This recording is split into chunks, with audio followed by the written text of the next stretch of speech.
All right, y'all. Welcome to All Politics of Local America's number one political hip hop radio talk show. Well, y'all know if it is Friday, y'all know it's time for All Politics of Local. But more importantly, y'all know if it is the fourth Friday, you know it's time for the Disciples. So they're going to be coming up first. And then, of course, after them, we're going to have our brother Larry Hamm, who's going to come in, who's also going to be sitting with us tonight. He's going to be guest hosting, so we're going to get into some politics with him.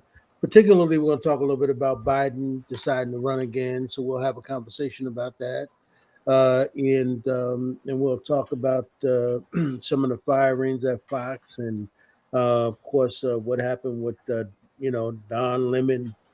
So we'll talk a little bit about that as well at about 7 o'clock. Then at 7 p.m., we'll talk to Chris Dalton. He's going to talk about some of the protests that are going around with some of the young local leaders, local high school leaders. So we'll talk about that with him.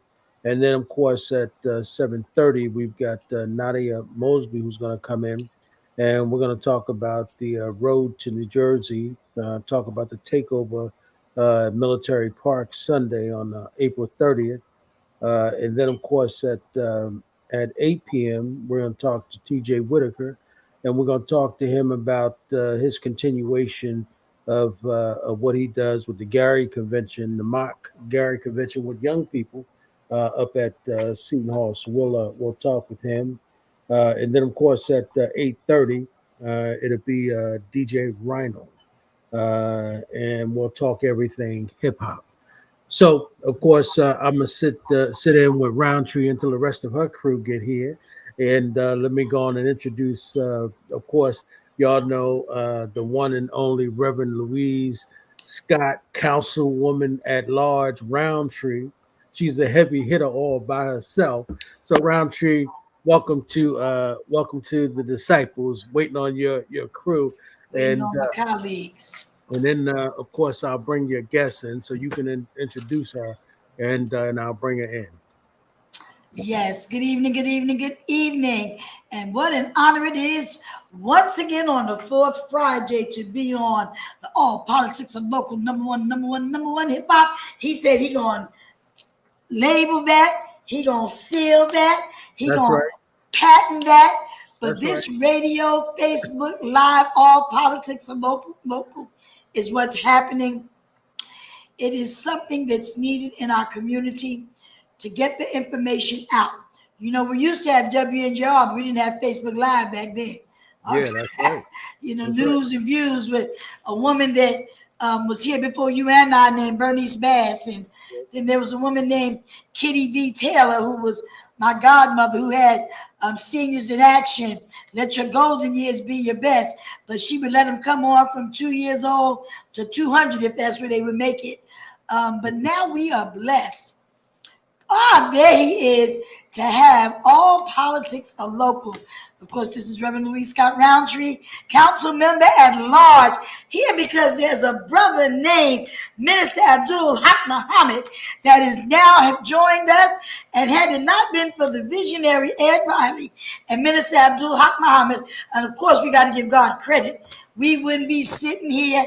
Probably, I don't know what year this is, but this is why I've asked Brother Ed, Minister Minister Muhammad, that we got to start bringing some flavor in, because we can talk about topics and we only get an hour.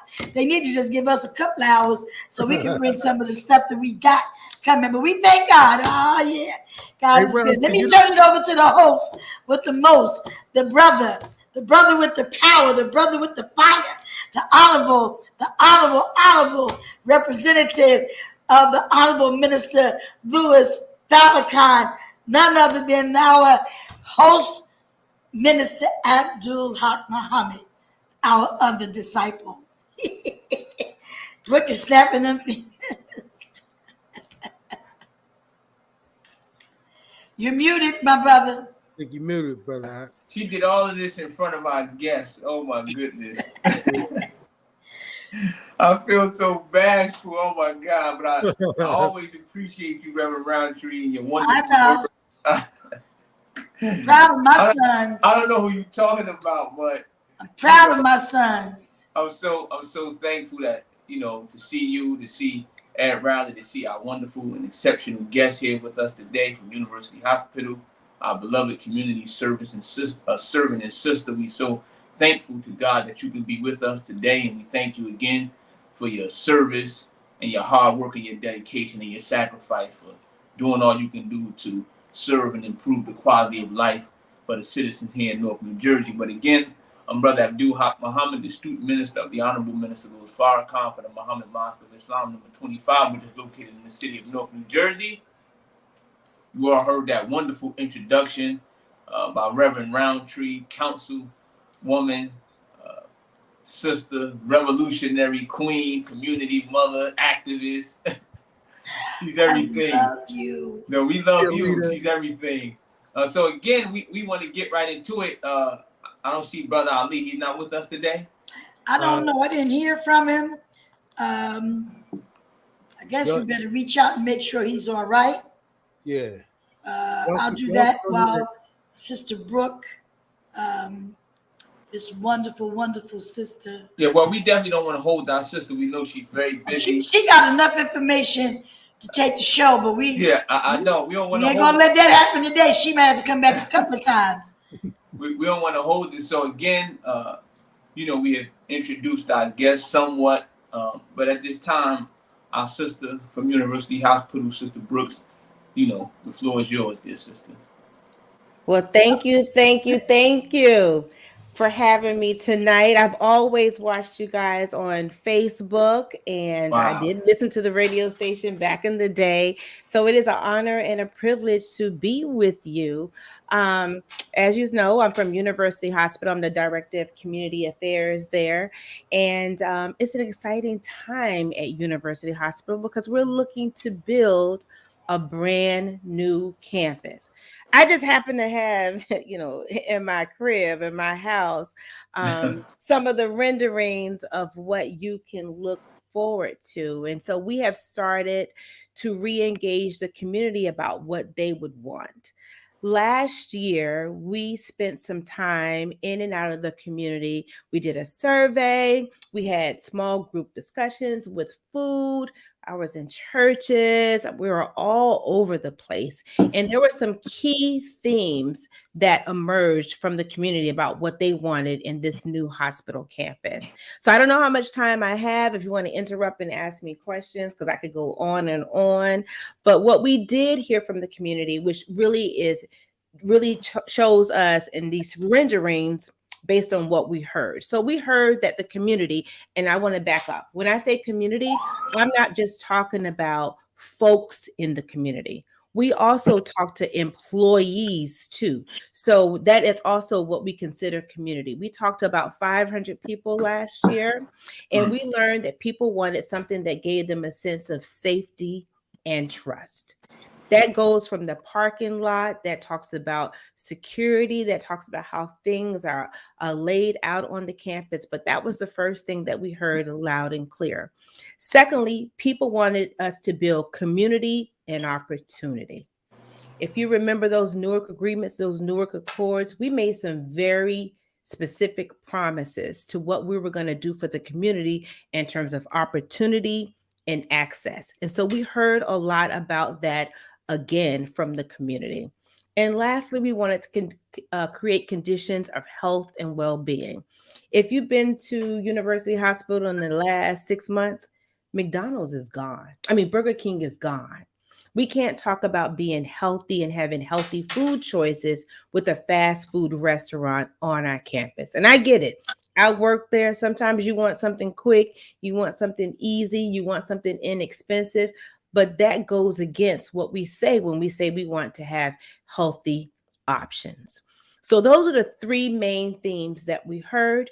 We went back to the architectural firm and we said, hey, given what the community has said to us, what could that campus look like? So about a month ago, we went out again in the community. I've been to City Hall. We've been to churches. We've been everywhere saying, hey, this is what the architect said it could look like. Is this resonating with you? Are we giving you what you're looking for? Tell us what is missing. So behind me, and I know you really can't see it that well, I have the existing campus view, and then I have our proposed new campus view. I think what's most important for you to know is that the hospital, as you know it, the building will still be there, but we're going to go on a full out renovation. What we're building new is a new ambulatory care center. That is where a lot of our doctors' offices are. Some people refer to it as the clinics. I like to say doctors' offices, the medical practices. We're going to also have a new parking deck, a parking deck that is connected to the ACC, that has a walkway to the rest of the campus. You come now, you need your umbrella today, you need your snow boots in the winter, but going forward, we're going to have a campus where everything is connected to the parking deck. In the middle of that screen, what you see is a new critical care tower. That is like for our most critical patients, our same day surgery.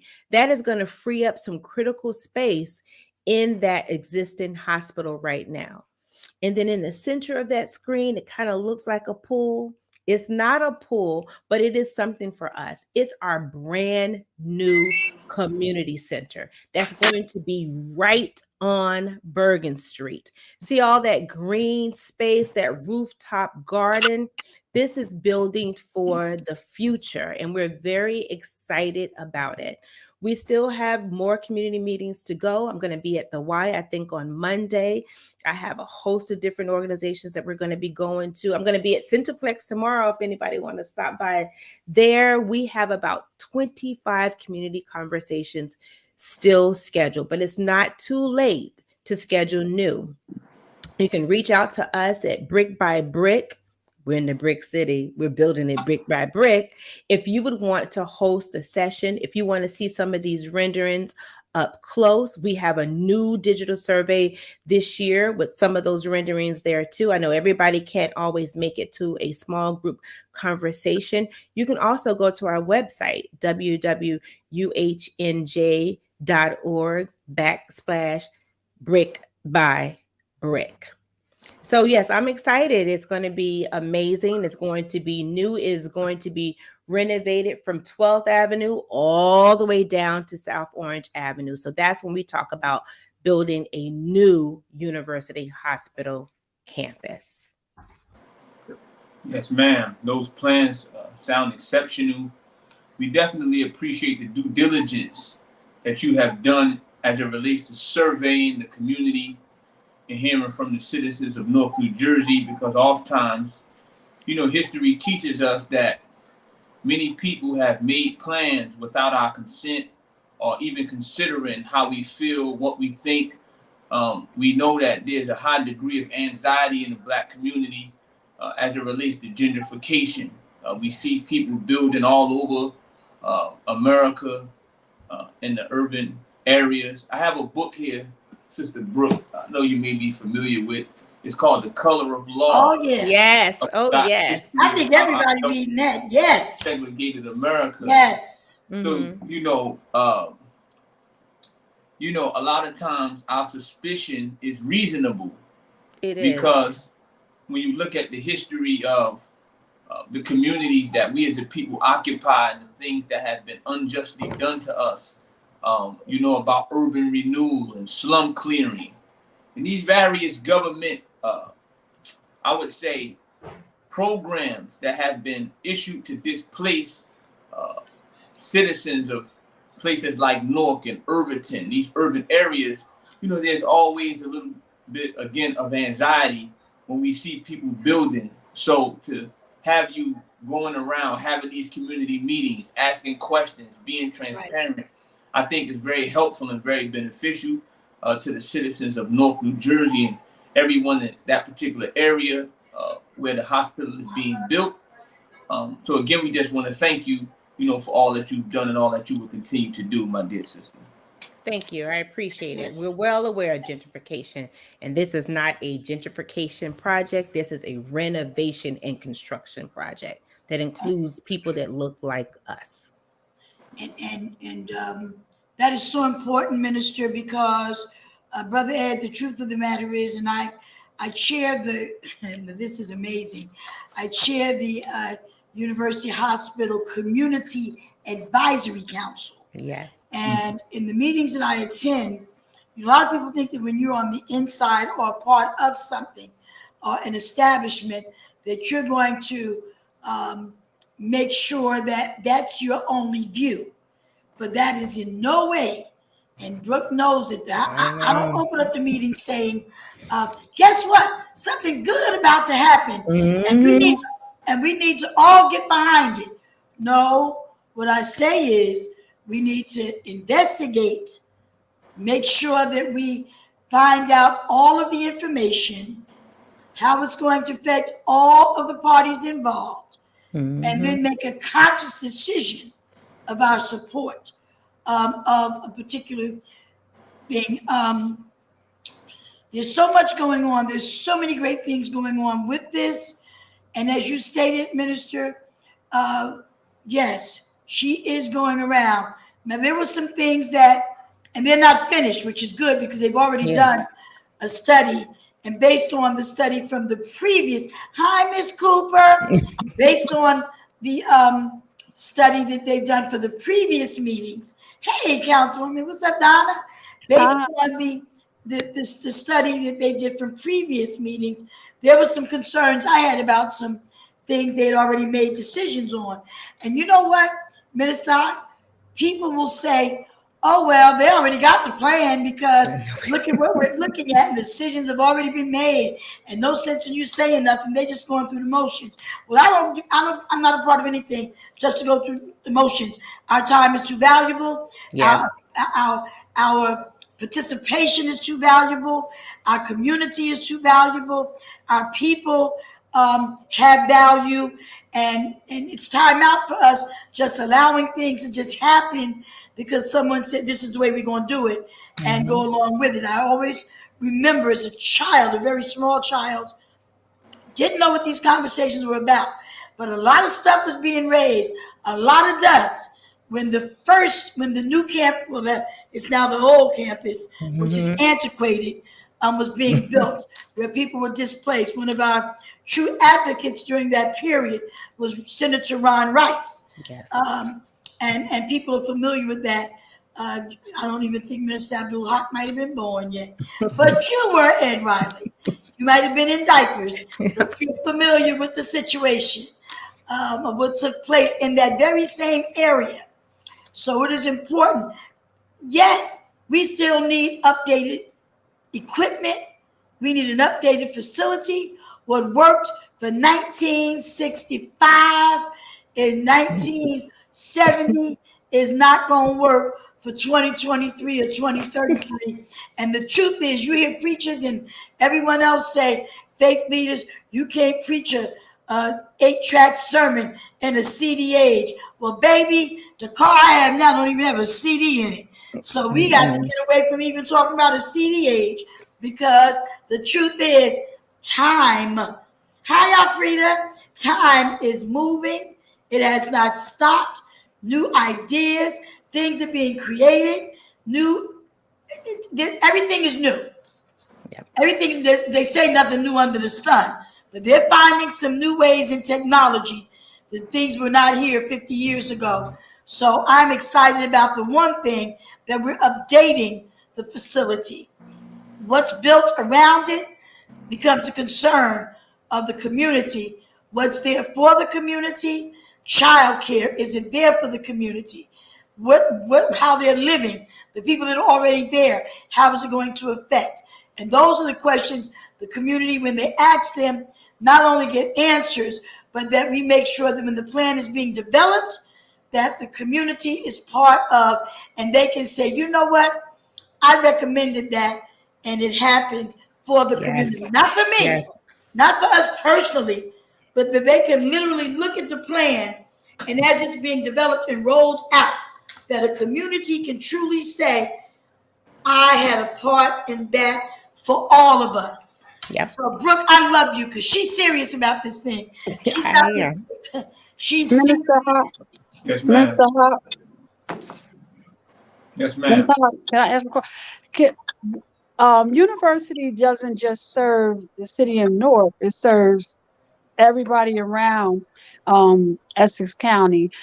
Will you have the opportunity to go outside of Newark to have community meetings? That's a good question. So I've had a community meeting already, one in Irvington. We're Irvington. going to East Orange. We're going to Orange. I just was in Hillside earlier this week, and I'm Mhm. going to Bloomfield. So, yes, we do realize that we serve a wider community than just Newark.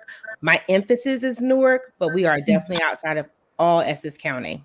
And you Thank know what, you. Thank- Donna? Donna, listen. So they serve medically outside. My concern is those who live in the vicinity. What's going on with that? The medical and all of that. I know we've had some meetings regarding the update of the medical facilities and the Mhm. doctor's offices and those campuses. But yeah, We're talking that's about our neighbors. We want to make sure we hear our neighbors and yeah, that the we're Mhm. neighbors, being because the neighbors mindful of have our to live neighbors. there. They Yes. have to live there. The other side of that is all of those entities that you're mentioning, Donna, about going serving. Listen, people fly in from all parts of the state if they need Mhm. to get to trauma and land on Mhm. that helicopter pad Mhm. and get downstairs. And they might not be from Irvington, East Orange, or Orange. That's So right. yes, the reach for university is very, very far. So the Right. wings spread very far. They're not chicken wings; they legal wings. They spread real. They Yes. go high and wide. So, And I but just again, add, but and I again, when just, you start saying community, mhm. people think next door, around the corner, down the hill, a block Mhm. away. Even though they service an at-large community beyond Newark, it's Mhm. going to be the people who live around there. They're going Mhm. to be the ones making statements. Mhm. I Can just I wanted say? to ask that because I had the experience that university will still be the number one trauma in the area, I'm sure. Number And one, number one. and Yes. That will and, remain. and so with that in mind, I had the experience of being at the hospital with a family when they were servicing, and there was only one room. So I just want to suggest that that's a very hard thing to be in those rooms when the doctors it becomes a ministry, councilwoman. So if those rooms in the back, especially around trauma, if they could have several rooms, and possibly just to make sure that when you're ministering and helping the families, it's hard to tell because one trauma is coming in that the other trauma that's already there that they have to leave. No, we definitely understand. It's a space issue for us. It was built in the Mhm. 60s, but Right. the population has definitely increased since then. But that emergency room, that trauma space that you see today, that is Mhm. not the trauma room of the future. And we recognize that. Thank you. I want to say, can I? Sister Brooks, Brother Ed, and Councilwoman. One of the things that Desmond Tutu once said that he said one of the things that we learn from history is that we don't learn from history, Mhm. and oftentimes, white psychologists say because of black people in America experience, we suffer from the delusion of persecution. So there's this degree of paranoia that we have where certain things are concerned. And my answer to that was always rightfully so. We are not just paranoid because we're paranoid. We've been through something. Come on here. And, Sister Brooks, oftentimes in our community, what we see those who are a part of the quote unquote establishment do is that they put a black face on white plans. And I'm not saying that's you, my dear sister, but Jesus did say Oh my goodness. Let me You're that. on take the off my right street. debate chat.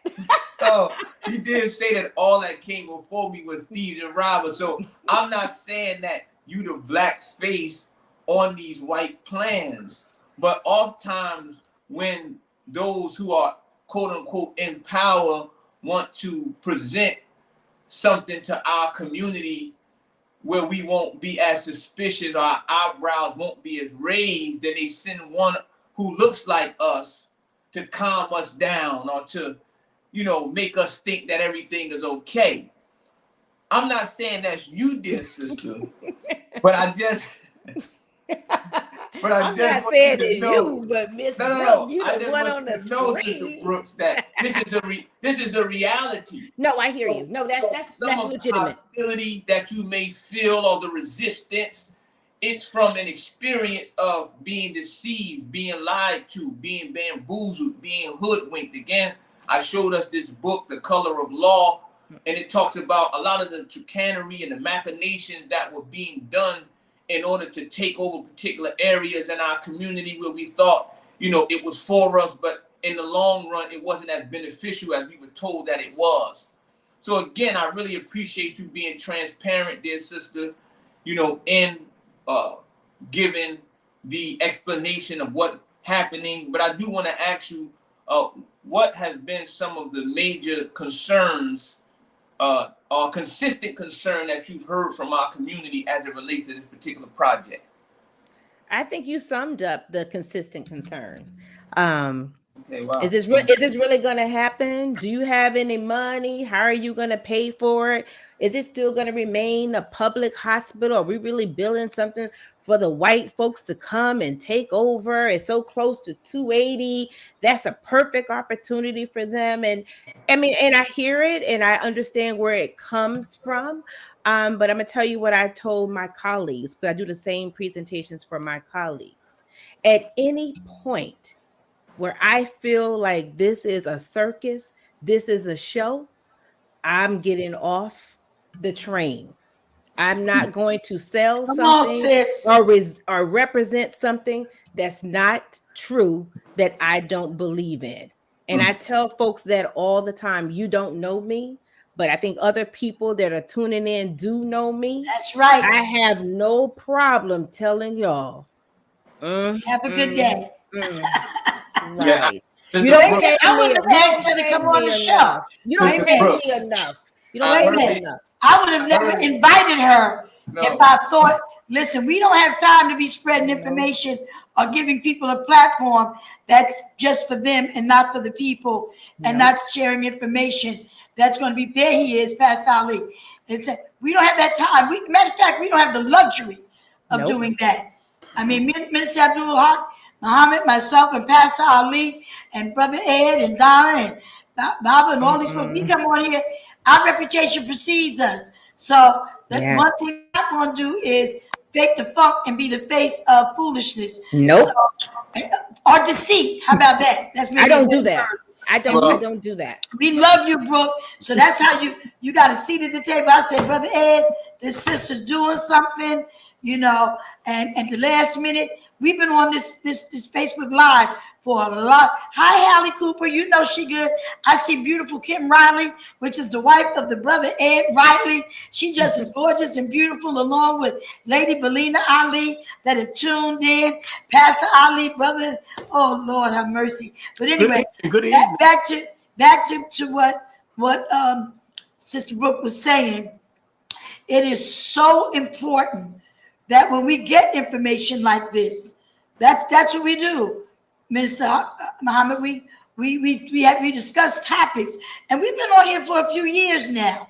So we can talk about topics all day. We can do an hour of news just by ourselves.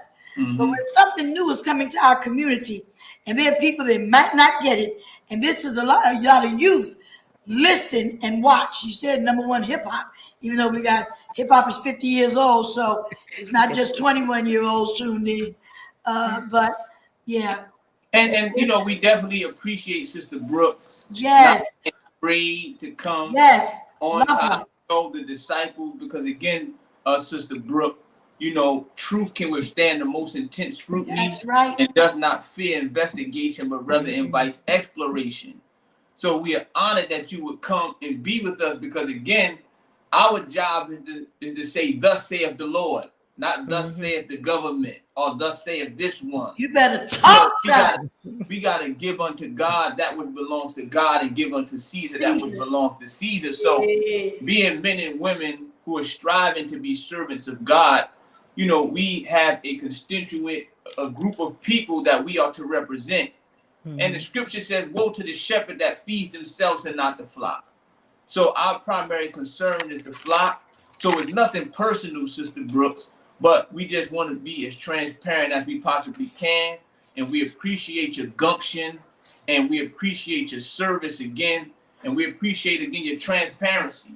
And I look forward to coming to some of those meetings that you're having with our community. I think it's very necessary. We know that information is power. Our people need to be well informed, especially about things that's happening around them and in their community. And we know that University Hospital is a major institution in our community. It serves so many jobs. And again, we really appreciate you, dear sister, for coming on our show. But we was not going to take it easy on you. And no, it's all good. And I know you are a sister who is very astute in what you do. And you didn't want us to take it easy on you. You wanted us to challenge you. And you ain't just want us to handle you with kid gloves. We cannot do that here. So I know you appreciate, what we're doing. And we appreciate the exchange. And you willing to, answer the questions and be on here. So, and if there's anybody in the listening audience that maybe have any questions that maybe you could type them in the chat to ask Sister Brooks, we're definitely, and I know she would be more than willing to answer those questions. We see Pastor Ali on here. Anything for our wonderful Sister Brooks. And Sister Brooks, we're so proud of you, dear sister. We want to say that. Oh, thank you. Real proud. You're making it happen. You have our support. And again, we really appreciate you, dear sister. We're so happy to see one of our own, stepping up to the plate, being another community servant. So, Pastor Ali, you got any questions for Sister? No, I just saw she has our prayers, and forgive me for being late. I had to get my eyes checked on. I had laser surgery a couple of months ago. And that's why we get this hospital right, Brother Ali. My eyes getting dilated, laser surgery, all that. So right. To get my tardiness, I had laid down for a minute to get my sight to recover. But I'm back now. I was blind. All right. Welcome back, big brother. God said we got to give more. There was a song. What was it? God said we got to give more power to the people. People already got the power. Now the sisters got the power. They always had the power. I always say that song James Brown sang, where the man put pen to paper and said, "This is a man's world, but it would be nothing without a woman or James Brown. Girl." James Brown said that. So, well, can I ask Sister Brooks something? In terms of the building on the reconstruction of this place, what is going to be the most difficult part of this? From my perspective, $680 million. From your perspective. Besides raising the money, and that's real talk. I think the hardest thing that we're grappling with is renovating the ER while still running the ER. Oh wow! Okay. That is what we're talking about. So they talked about. I don't know if you were there during COVID. We had a very elaborate tent system outside with heat and everything inside of it. But that is the issue on the table. How do we renovate the ER while still using the ER?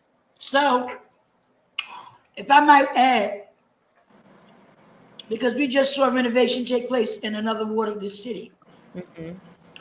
And they have an ER as well. I don't know what the plan is because you haven't revealed that plan yet. Yeah, there isn't a definitive plan for the ER yet. Because the ER can still run effectively based on the expansion, because you're going to expand and renovate. Yes, but the difference between the hospital that just did the expansion, they don't have a trauma center. And that's what you said, ER. There's ER, then there's trauma. Well, they're connected. Yeah, but you got 5 rooms. You got like 10 rooms back there. You got mid-track. Look, I know University Hospital. I've been in all. You got mid-track. You got this room over here. I done been with deceased families in one of these. So you have several. You got a large ER. You got the peds. All of that's connected into one. That's not large. I mean, it's not large now. But what I'm saying is, you've got so many divisions. of the ER. Well, let's say the ER, because even technically trauma is part of ER. It's just a separate unit. Right. But so that he asked what was the biggest issue that we're facing right now. And you and think that's going to be the biggest issue? That is the biggest issue. We met actually with the ER team yesterday.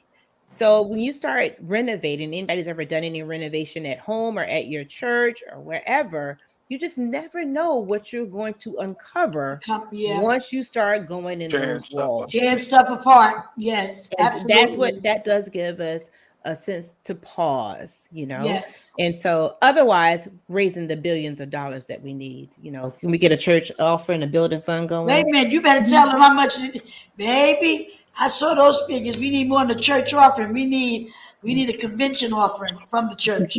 I'm surprised that there isn't a groundswell of knocking on the doors in Trenton saying that this is the state's public hospital. Right. We do not understand why it is not fully funded.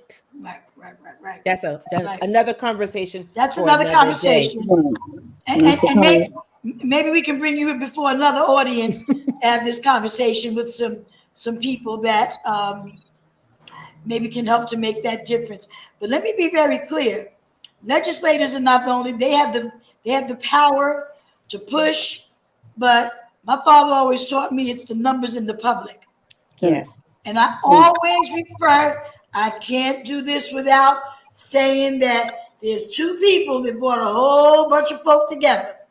Mm-hmm. They weren't in Martin Luther King's, it was A. Philip Randolph that had the idea, but out of that idea, 250,000 people or more showed up in Washington.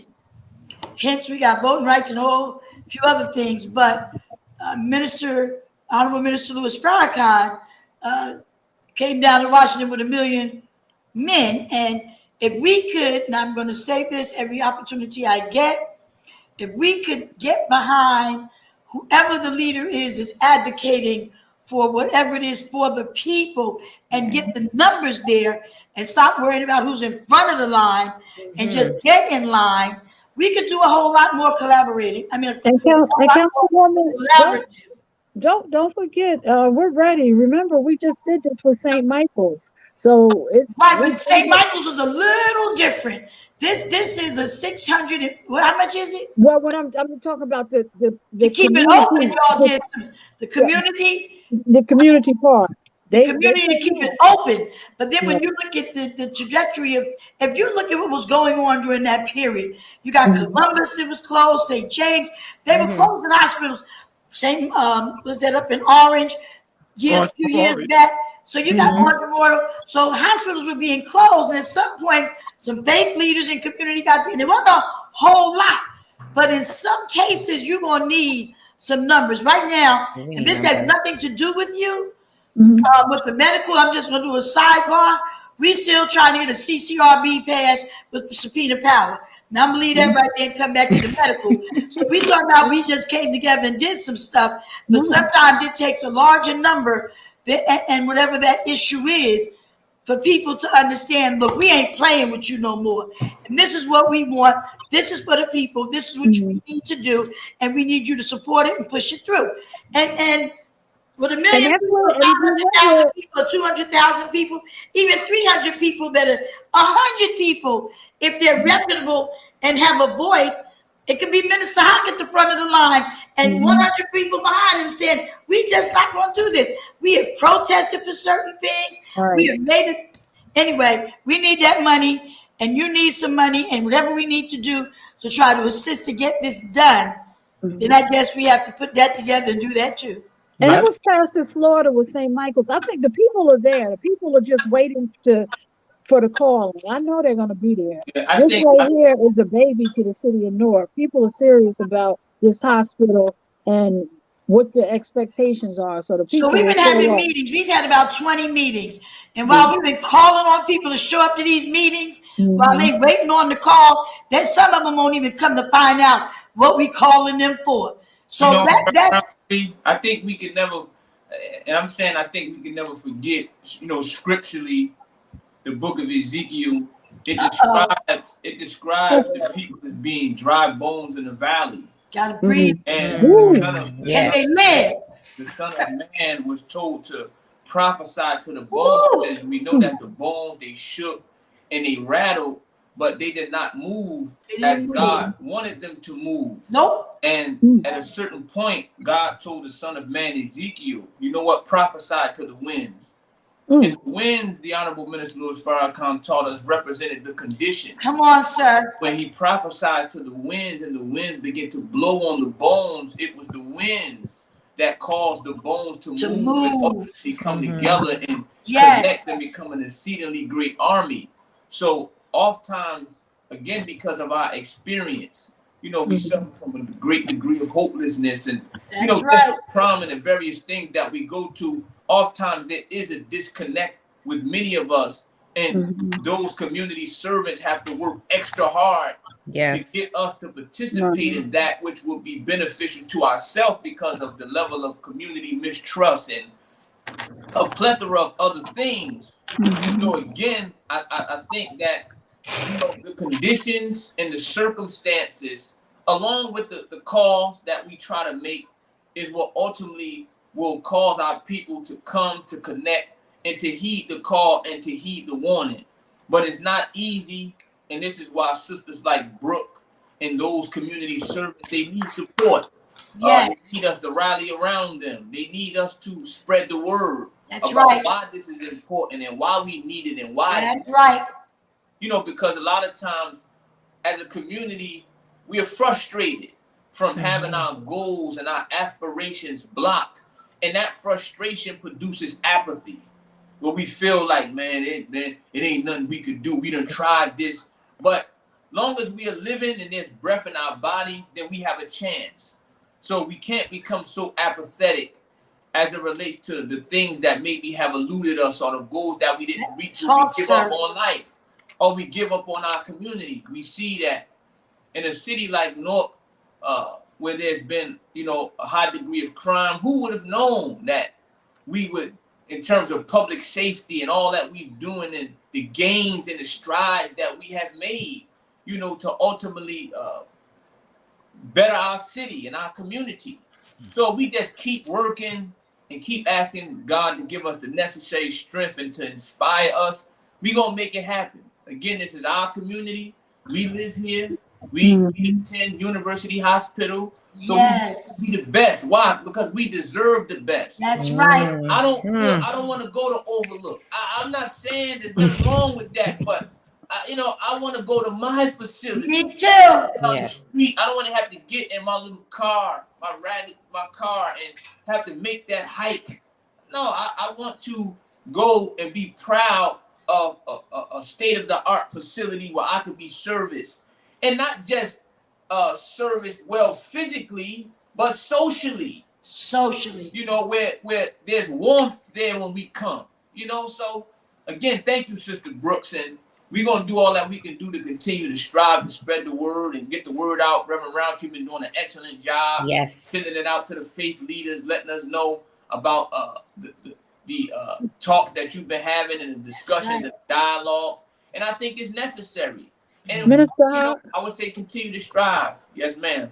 We love you, Brooke Tippins. You are amazing. Yes, ma'am. Love you too. We appreciate you. Minister, I just Yes, ma'am. one more question. I don't know. I'm from Orange, and and one of the things I recall making East Orange General, as I think back, successful.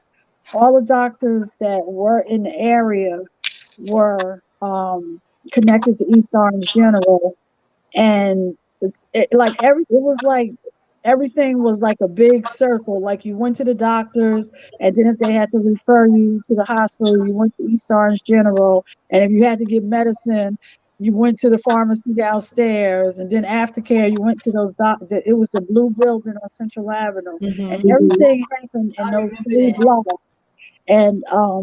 And now you see urgent care centers coming up. So our urgent care centers often connected to hospitals in that same fashion? Not that I'm aware of at University Hospital's campus. We haven't had any talks about having an urgent care. However, our new community pharmacy is going to be opening next week. So you can see your doctor and get your prescription filled all in the same building. So I'm excited about that. Okay. That's what's up. Yes. Yes, ma'am. And Well, many of the urgent I'm care like my niece. they for profit. Assalamu alaikum.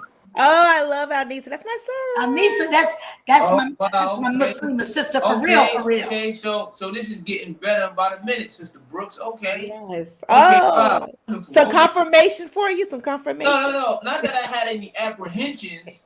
I didn't have any delusion of persecution, but I just, was letting you know in terms of what's the sentiment a lot of times or the thought process that we have, as a community going through all that we have gone through.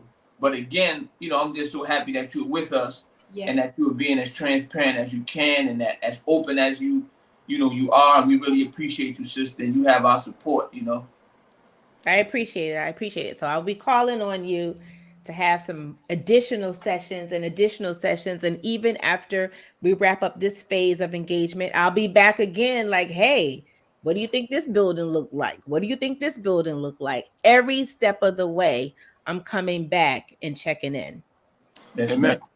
Thank you you. so much, Sister Brooks. We really They appreciate learn. Thank you so much.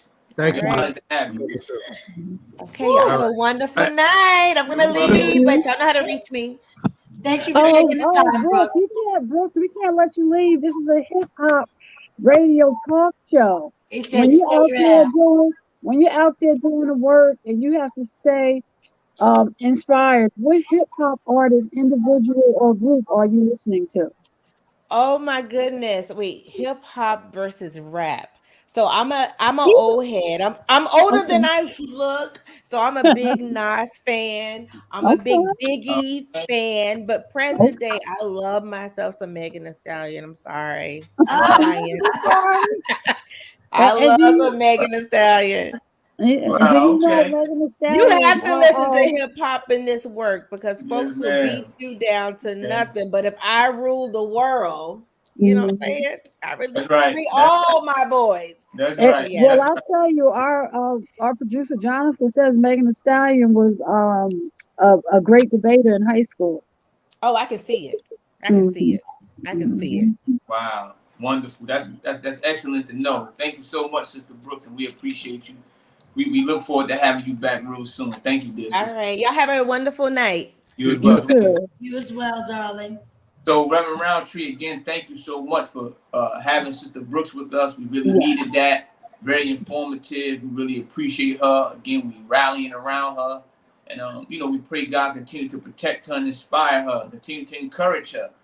We have about 8 minutes left. So, Pastor Ali, I know you just came on.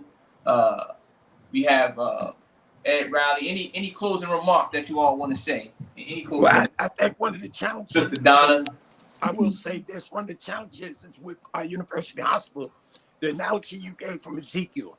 And when you talked about the wind and everything, I think what we have to deal with first is our community is traumatized.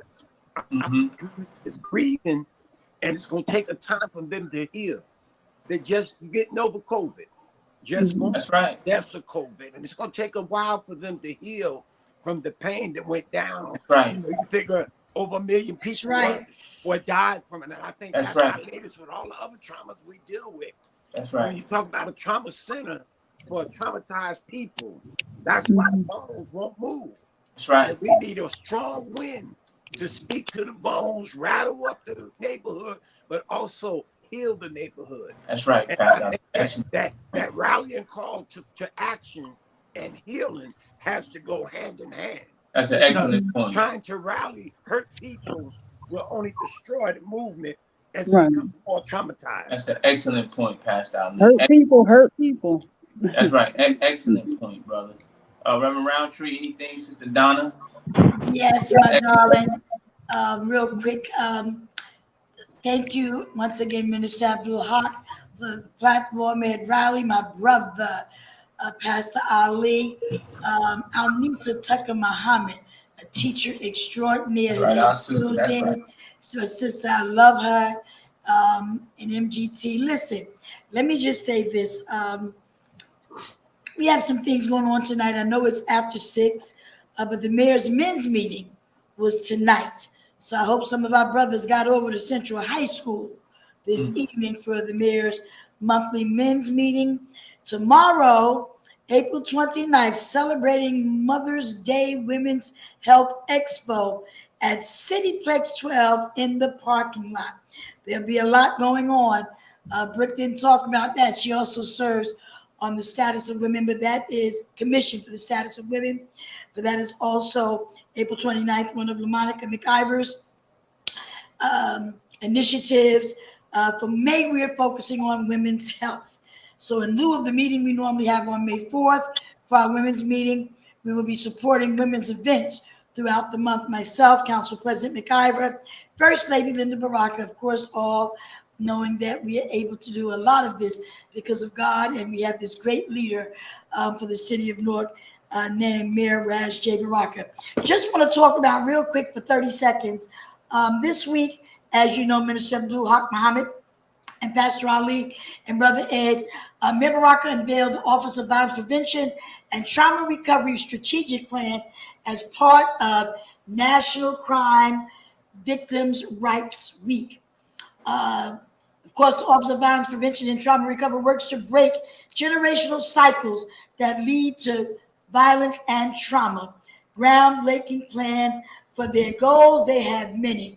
The groundbreaking plan has 4 strategic goals, which are as follows: supporting communities to have an active role in creating public policy, mobilizing community and law enforcement to focus on hotspots, shifting the culture to think about trust, healing, and resilience, and investing in the capacity of people and resources to prevent violence. We are excited about what this office and the work of this office and the individuals in this office under the leadership of course, Director Keisha Uri and Kalisha Wingfield with the Victims of Violence, Brick City Peace Collective, and there's so many more. I don't want to get into calling names. Sister Sonia Rogers, who lost 3 children to violence, was a spokesperson for the press conference. And when you hear these stories, it should make you want to do something, say something, and help someone along the way that you might be see going in another direction. So once again, thank you, Brother Ed, Minister Abdul Haq. There's much going on. Stay tuned to Facebook page, City of Newark page, watch my page. Call my office, 973-733-3794. If you have any questions about anything in the city that's legal or ethical that I can help you with, do not hesitate to dial 973-733-3794. Once again, God bless you, grace and peace. And it is now back in the hands of Minister Haqq Muhammad before Jonathan comes on with his thumbs up. And Councilwoman, just before you finish, is it just the mayor's meeting is every 4th Friday? Yes, the mayor's meeting is every 4th Friday, and the women's meeting will be every first Thursday. Okay. Every first, unless otherwise announced. So this month we decided to collaborate with all the stuff that women are doing, and First Lady Baraka has an event on May 6th. What I don't know is whether there's still room for registration, but on May 6th, help women, I didn't even finish announcing. There's going to be a Women's Health Day brunch. Healthy women, healthy families. Our First Lady, Linda Baraka, is the moderator. And it's going to be held at the Newark Airport Marriott, 1 Hotel Road, Newark. But you must register. Now, I was told earlier today that the registration was full, and then somebody called me and told me they was able to register. So go to Linda Baraka's page or the City of Newark page, and you will see this event hosted by RWJ, but our First Lady is the moderator. Then on May 16th, Mammogram Morning, celebrating Mother's Day, University Hospital, 205 South Orange Avenue, C level. Go get your girls checked. Do not put it off, and that will be a good day to do. That's excellent, Reverend Roundtree. What you are giving us is very important, very paramount. So maybe you should repeat that one again, dear sister, about the address, where they can go. Yes, sir. Let me put it back up because I sure don't have all this in my mind. And Reverend Roundtree, like some of these events, if they go to the city's page, is the flyers and the promotions up there? Yes, they are. They're on my page, and I actually email. So on the City of Newark page, they can go to the City of Newark page. You know, everybody's not on social media, so that's why I gave out my number. Because if there's any information that you want, that you hear us announce on this Facebook Live, All Politics Are Local, normally my office will be able to send that to you via email, whether it's however they need to get it to you, we will get it to you. But once again, on April 29th, there will, which is actually tomorrow, there will be a Women's Health Expo, 11 a.m. to 1 p.m. at Cityplex. All types of screenings at 360, 394 Springfield Avenue, Newark, New Jersey. That is Saturday, tomorrow, April 29th. Go by, get some things checked out, get some things screened. But ladies, you got to take care of yourself. Brothers, too. And I know we were talking about doing it. Well, no, we're not talking about. There's been talk about men, a men health fair, another conversation. Next Saturday, May 6th, 11 a.m. to 4 p.m., Women's Health Day Brunch. Healthy women, healthy families. Panelist moderator will be none other than our own First Lady, Linda J. Baraka. Newark Marriott location, Newark Airport Marriott, One Health Hotel Road, Newark, New Jersey. You can register at rwjbh.org, and I will give you, what I will do is I will send that information to Brother Ed so he can post it. And then last but not least, May 16th, Mammogram Morning, celebrating Mother's Day. 6 a.m. to 12 p.m. University Hospital, 205 South Orange Avenue, Level C. Most of the issues we have sometimes with our health is we know we're not taking care of ourselves and then won't even go get checked out for a monthly checkup, a yearly checkup. No, we're not taking care of ourselves. We won't even. Some of us fear that we might find out something we don't want to know. And then the next thing you know, your family is having another issue. That's right, Belina Ali, self-care. And she's a true warrior. She had some circumstances. She says, yes, early detection is the best weapon against breast cancer. And make sure, she says, you get a primary doctor. Thank you so much. She's a survivor. That's my wife. That's right. That's also That's right. Thank you. Best warrior. Thank you so much, Reverend Roundtree. Yes, sir. I'm sending this to Ed Riley now. 3 of her children. So I was real proud to see her stand up because she's gotten strengthened through the storm. But from her oldest son all the way down to the baby boy, I eulogize each and every one of them. And I knew how weak she had got. So to see her regaining strength is just a testament of what can happen when you just turn it over to the Creator. Thank you so much, Listen, Pastor. healthcare is a whole nother conversation, Brother Haqq. You might want to bring on somebody from the nation or at some point in the faith. I know a woman, just mental health, another issue. We've got a whole lot of topics. And when we start talking about self-care, that's a whole nother show by itself. Because I'm going to tell you, African-American men and women, Donna, and we know this is to be a fact.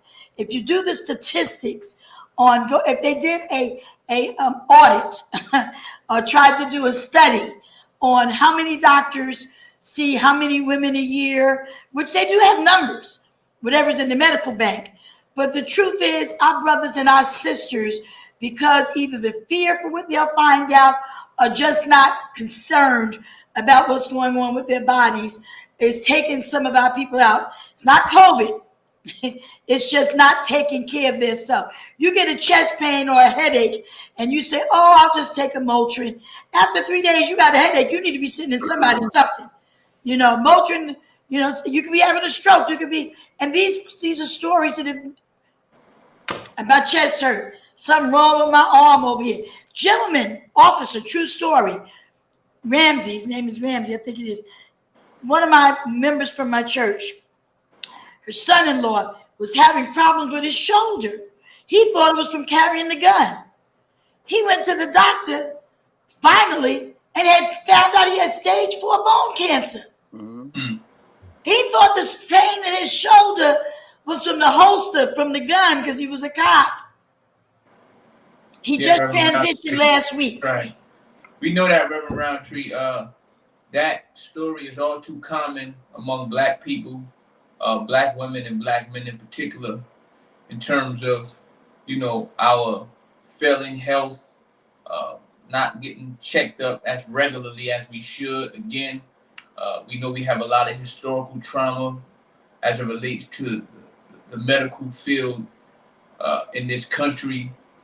But again, we do have to monitor our health, strive to get regular checkups, and really begin to eat right and to strive to live right and to exercise, to think right, and just strive to improve the quality of our lives, cut the bad habits, the various vices, the alcohol, the smoking. We are all striving to improve ourselves in one way or another, but we know that all of these recreational drugs that we consume, they are a detriment and they are not beneficial to our health. Again, we know diabetes is rampant in our community. We know the high level of strokes that Black men and Black people in particular have, in breast cancer, colon cancer, prostate cancer, which is taking out Black men in record numbers. So we just have to, again, to spread the word. Our parishioners, Pastor Ali, Reverend Roundtree, those that and Minister Haqq, and if I could just say, you said it earlier when Sister Brooke was on, and Sister Belina just put something up. I am an advocate that when you go to the hospital, you should take somebody with you. It's hard to be sick and to advocate for yourself. And when you are in a hospital where people don't think your pain or whatever you're going through is serious, that's a very challenging thing to have to advocate for yourself. So it's nothing like going to a hospital where we have people that look like us treating us, because the studies for different for Caucasian people are not the same for us. So we have to get behind this project, and then we have to also start in the home, because I can't. One thing I always say: you go to the hospital, take somebody with you. This is very true, Sister Councilwoman Donna. We know the maternal health disparities where Black women are concerned. We see Governor Phil Murphy's wife, advocating, trying to push different legislation, different council women around the state who has taken up this crusade where it relates to Black women. I think in New Jersey, Black women are 3 times more likely to die. I forget the statistic, but it's not good where Black women are concerned as it relates to maternal health and them going to the hospital, going in one way and then leaving out worse than when they came in. So again, we know all of these historical factors that contribute to our level of anxiety, our mistrust, where the medical field is concerned. So again, as Sister Donna said, at this point, we don't have our own exclusive institutions. So at best, we can take somebody with us, when we go and get checkups. But again, it's 7:08. Reverend Roundtree, we really thank you for bringing our Sister Brooke on. We thank Sister Brooke for coming. God willing, we'll have her again. Brother Ed, we really appreciate your time and all that you've done and will continue to do, keeping this program going. Sister Donna, we thank you as well. That's the end of our Disciple Show. This Sunday, we'll be at 498 Ferry Street. My subject is drill music, America's baby. Come on here. America's baby. So if you could come on out, please visit us. Again, Pastor Ali, we thank you. We thank your wife for being transparent and inspiring and encouraging all of us. We've seen her grapple with her health challenges, and God is blessing her with full recovery. So we thank you and thank your family for your strength. But thank you everyone for tuning in. Until next time, Peace be unto you. Assalamu alaikum. Thank you. Alaikum salam. Grace and peace. God bless. Councilwoman, you still there? Me? Yeah. Yes. Did you get a chance to see the news report about the young man from Newark? He was working on a construction site in Queens, and he did the flag. You know how you direct the traffic on a construction site? Young man's like 30 years old, and he got ran down by a car. Did you get that information yet? You know what? Hold on. Queens, right? He's from Newark, but he was working on a construction site in Queens, New York. Hold on. And I'll send it to you. Send it to me because I did send a is- text to somebody. You asked me about that about 3 weeks ago. No, this just happened. You asked me 2 about days something ago. else. No, His you name asked is me, did I Sean. hear anything about the construction? No. No, so Send me this the my information. brother. I got somebody over there, Okay. though. Okay. All I right. got somebody in that area. I All got right. somebody everywhere. Peace, love, Donna. Peace, Okay. love. All right, Bye-bye. John. Somebody on. Love you. All That's right. Chris. All right, Chris. Welcome to the show, my brother. Hope all is well, man. Sorry for holding you up. You're talking, you mute.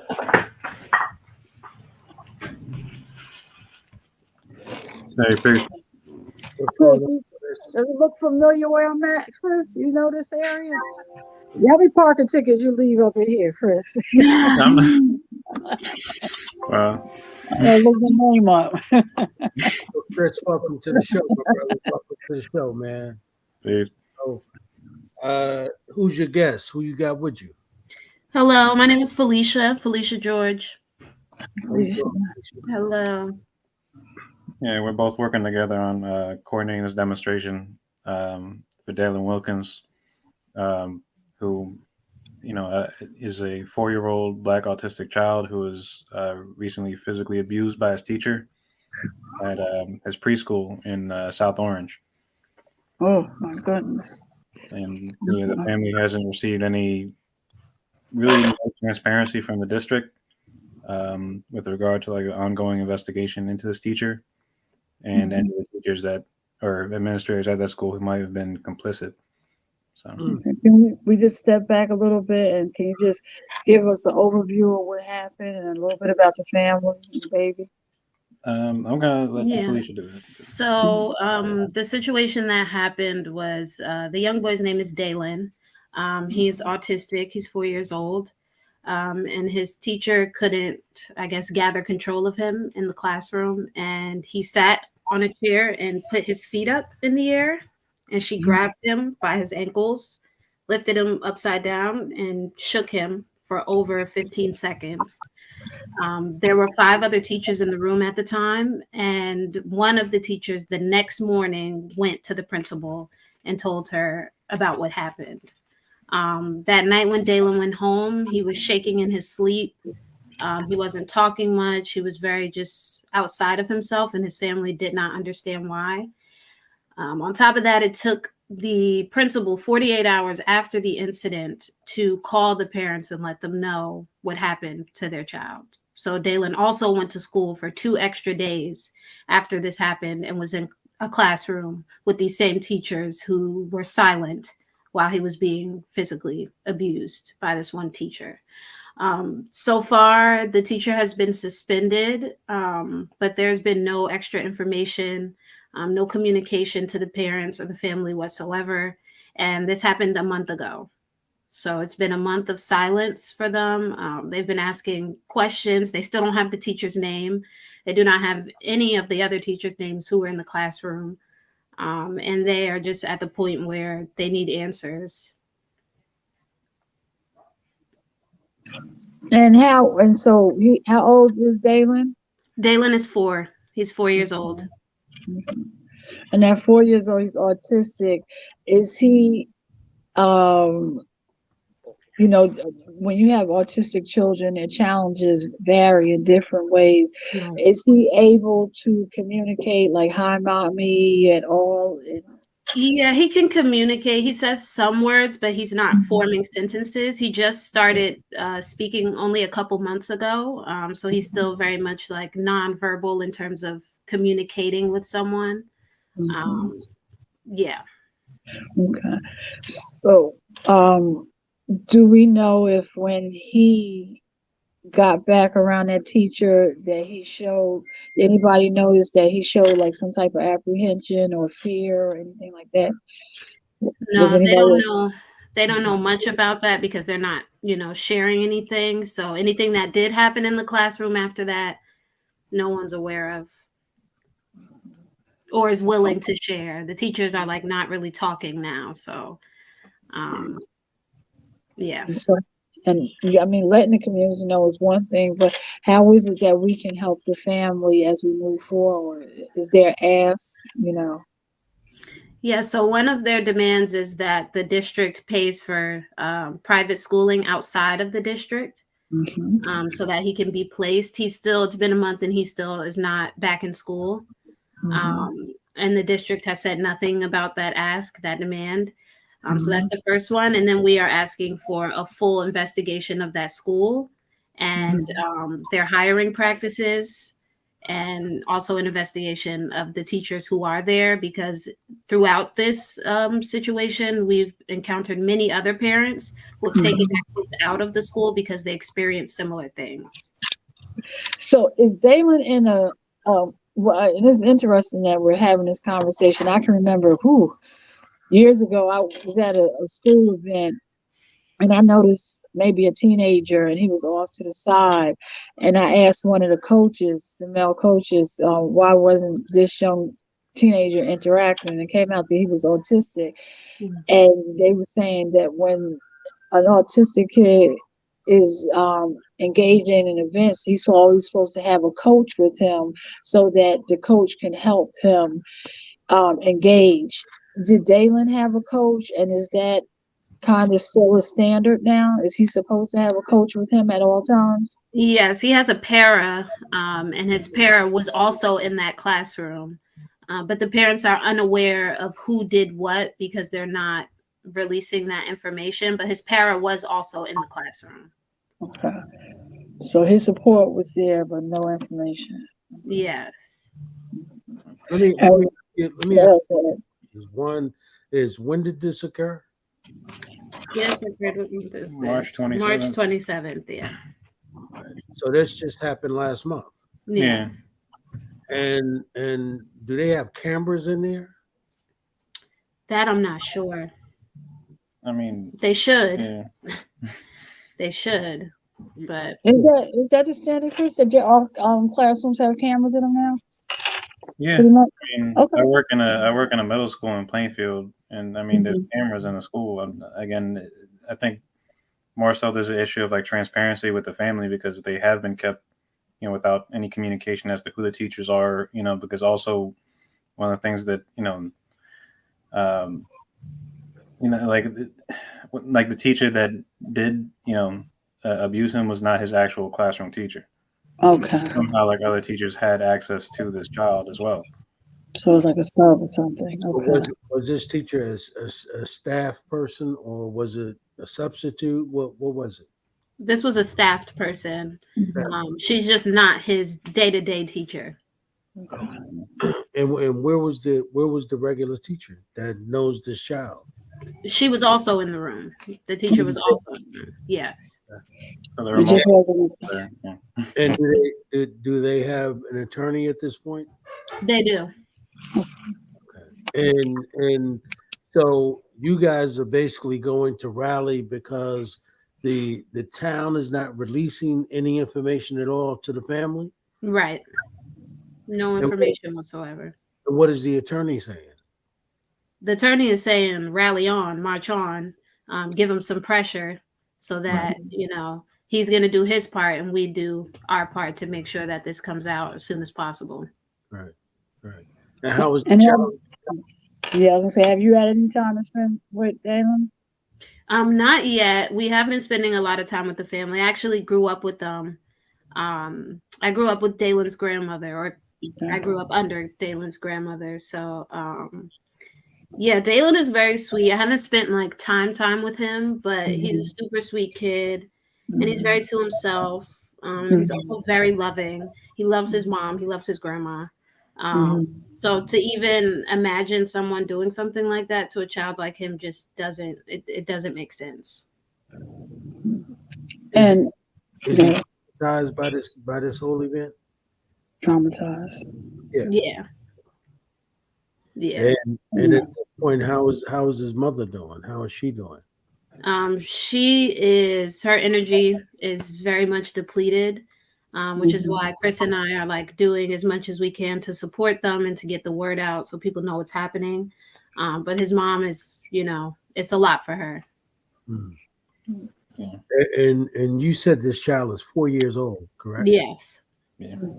And let me ask you a question. How besides And being just before you ask the question, Chairman, they're talking. I don't know if you heard in the background, but they're just talking about a student in South Orange and who is autistic. And go ahead. Okay. a 4-year-old child that's artistic who obviously has been abused by a teacher in this particular facility, and the administrators aren't forthcoming with any information. And let me ask you a question: have you guys been given um, uh, any information, whether it be a press release or anything about what the policy is when these kind of things occur? In other words, normally they'll say if there's litigation taking place, their policy may be to make no public statements at this point because the family now has an attorney. Have you all been given anything like that? No, not necessarily. They just keep saying it's an ongoing investigation. Well, similar to that, they just keep saying it's ongoing. We can't share any information at the moment. And we've also been asking about transparency around the policies in the school itself. Like, what is the transparency when something happens? How is a teacher supposed to report it? Right. Because when the parents came to pick him up that day, no one said anything. And then when they dropped him off the next morning, no one said anything. So the question we also have for the district is, what is your policy when something like this happens? Because if a child is bad, they call the parent immediately. The child was hung upside down and the parents didn't know for 48 hours. And a teacher who finally went in and told the principal, is is she speaking to anybody? Do you know which teacher that was, or she's been told to not say communicate as well? Yeah, they've all been told not to communicate. The parents don't know really who's who said anything. They're just, going off of what the principal told them. Yeah. But I mean, at the same time, we attended a Board of Education meeting last night. Okay. And they actually gave an award for one of the staff members of that same school receiving tenure in that same meeting. And nowhere on the agenda was this incident there, until they let the public speak, again, like maybe like 2 hours into the meeting. So. Okay. And at the public portion, y'all brought it up? Yes. Yeah. Okay. And did any board member respond, or they did this, we can't speak? What response did you get? Pretty much we can't say anything. Yeah. So at your rally, and the rally's going to be when? Tomorrow? Yes. Yeah. What time? Noon. And where's it taking place at? So it's starting at Grove Park on South Orange Avenue in South Orange, and going from there to the Board of Education building on Academy Street in Maplewood. And is the family joining you all tomorrow? Yes. Is the attorney also joining? That I'm not sure. I'll check in about that, but I know for sure the family will be there. Yeah. And I meant to ask what the last announcement of events, if they've been news that this is supposed to be a bad weather and a bad rain weekend. If the weather is really bad with rain, are y'all still gonna go forward with the rally? So far, I spoke to the family today. They're actually the ones who planned the rally, and Chris and I are just going to, support and make sure people come out. And for them, they're saying rain or shine. Okay. They wanna still do it. So as long as we're doing it. We're doing it. Got you. Chairman, any questions? Did they file a lawsuit already? Did they file in court? Yes, I believe so. Do you know if it's say so? I said, I believe they did. I'm not 100%, but I believe they did. They do have an attorney, though. It would be good to know if they filed in Superior Court or in federal court, or if they're going to do both. Mm-hmm. Yeah, we can find that out. Good to yeah. Yeah, that's why I was asking Larry whether the attorney was going to be present, because perhaps he can give some background information as to, what his plans are and and what's going on. And at this point, what they said is that no information has been given to the family, right? So, I mean, all they're telling them is that there's an ongoing investigation, right? And that's always the problem, right? Whenever there's something that happens with Black folk, it is always a lack of information. Instead of being forthcoming, what they do is they hold things up. And a lot of times that's going on because they're trying to hide stuff, right? They're trying to figure out, how to get ahead of it instead of being transparent, right? And just giving the information because, I mean, it's quite obvious if this kid is 4 years old, he's traumatized, and if these people violated, the policy of that particular facility, then obviously, there's some issues there. But more importantly, I think that the administrators, the people who run the facility, should be coming forward and speaking to the community. If to say nothing at all, to say that they fully intend to be transparent and let the evidence, follow them wherever it may. But more importantly, to make sure that this family gets the information that they need. Yeah. And also, this is a history. I mean, this is a school district that also has a history of pretty much covering up a lot of like abuse of like Black and brown children in the district. Like even the former vice principal of Columbia High School currently has a lawsuit against him with 4 people alleging sexual abuse against him. And so, I mean, and he's not someone who's lost his job or anything. He just got transferred to another district. And, but this isn't like the only thing that's happened when it comes to like, I mean, in particular, like all white teachers or administrators like abusing Black and brown children, whether it be ripping off their hijabs or, sexual abuse or mental abuse or physical abuse. And so, there's a lot of stories like this that you're coming from a lot of parents or people, in the community with very little accountability from, the school district and, sort of, again, being just swept under the rug with these quote unquote legal processes.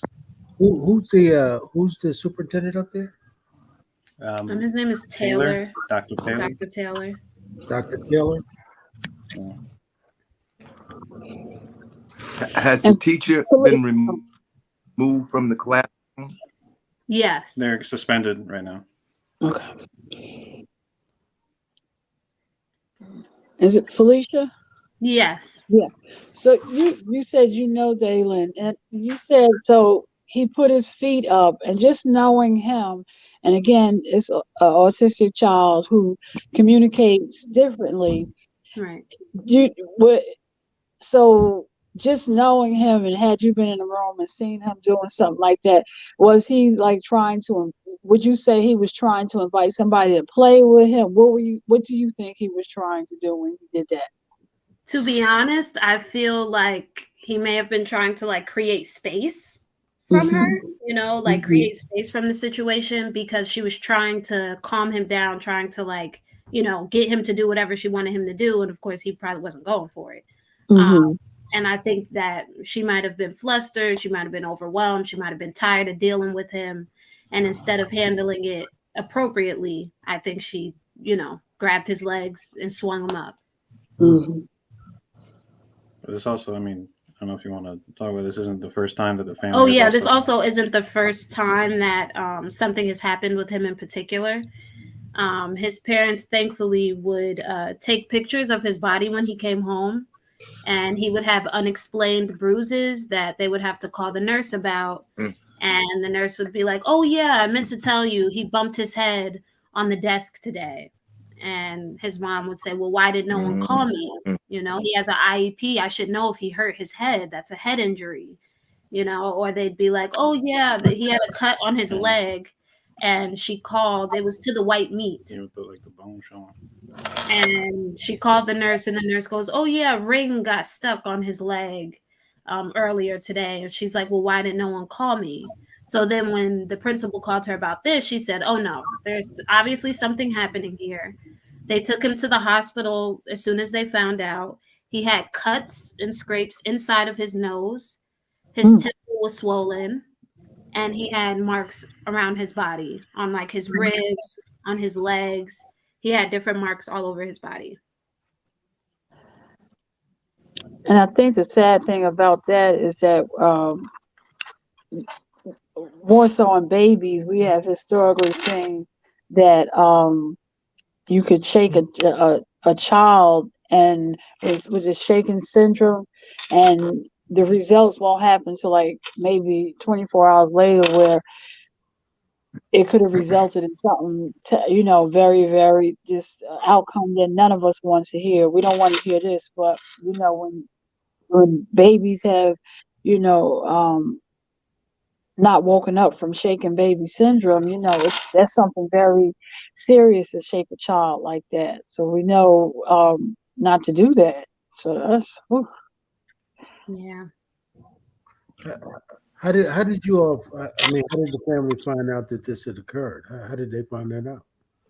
The principal called the mother 2 days after they picked him up from school. They called her around 4:30 and told her that, they told her of what happened and told her to come to the school. So that's how she found out. And what was the reason for waiting 2 days to tell her? What was that? Why was that? There's been no transparency around that either. Wow. You know what's interesting? If a woman were to have bruises on her body, and somebody called the police, you'd be arrested on the spot for domestic violence. Yep. So, and if I went to the school and my child had bruises on her, the mother, what she should have done was to call the police at that point, right? And the police, what they should have done was to take a report, right? And if that person was there who allegedly, right, because we don't have the evidence, who allegedly had shaken that kid, should have been arrested, right? If she was accused of doing it, right, then she would have to prove that she didn't do it, right? Because that's what happens with domestic violence. The person comes there, if the woman shows she got choke marks or bruises on, you know what happened to the man? He get arrested, right? Then the police takes a report. He's got to go down and either post bail or released on his own recognizance after talking to a judge. But now there's a record of that, right? But if there's no record of it, we're going based on purely on what the school is going to tell us now, right? Right. So the thing is, the principal did call the cops. Oh, he did. So there is a police report. There is a police report. And then after the mother found out, she also went and filed a police report. So there's one from the school and there's one from the parent. Great. Yeah. But the thing is what took 2 days? That's what we're trying to figure out. They suspended the teacher the day before and still didn't call the parent. She dropped him off, picked him up, did it again the next day, dropped him off, picked him up, and then after that found out what happened.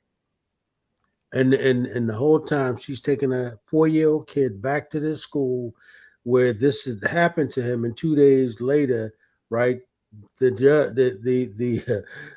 principal decides to tell the mother what happened. Wow. Right.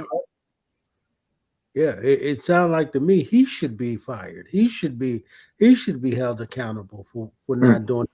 And that's why we need to find out what is the policy around something like this, right? Yeah, we've been asking for transparency and they have told us nothing, nothing at all. Yeah.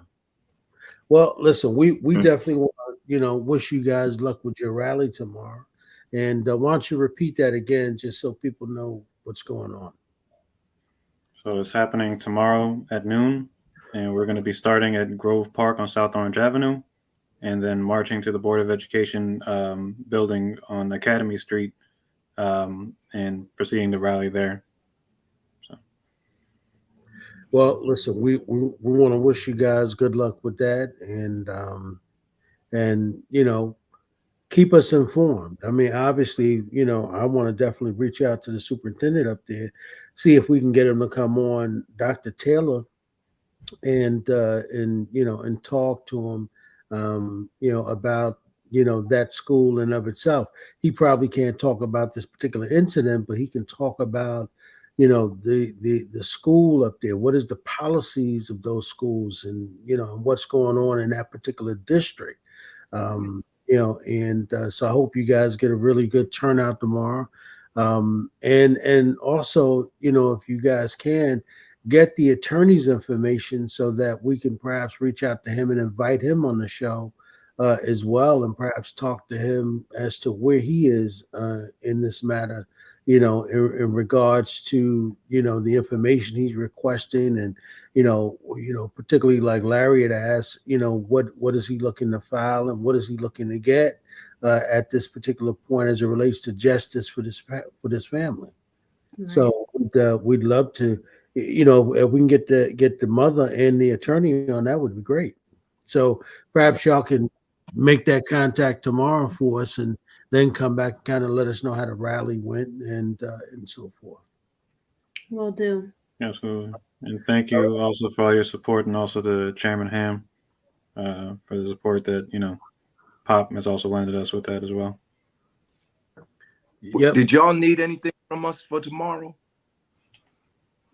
My memory is failing me. Did you talk to me about something, Chris, or was that for something else? Yeah, I mean, we discussed it on the meeting, I think last week. If any members would be able to, come through with anything like, I guess speakers or, bullhorns or anything like that. Yeah. Right. So. But they have like a sound system and everything for the demo. They have like a bullhorn for, they have. We have one. We have TJ's. Yeah. Oh, okay. So you're good. And that would help if, it would help if y'all are able to come through with that. Well, if you really need it, let me know in the morning, because we had this other thing in the afternoon, so I can move around before 11 a.m. in the morning. If you need something, I can get it to you. The only problem is if it's a heavy rain tomorrow, we can't use our stuff in the heavy rain because it'll short it out, and it won't work. It'll be broke. So let me know if you need it in the morning, and I'll get it to you. All right. Thank you. All right. All right. All right. Thank you.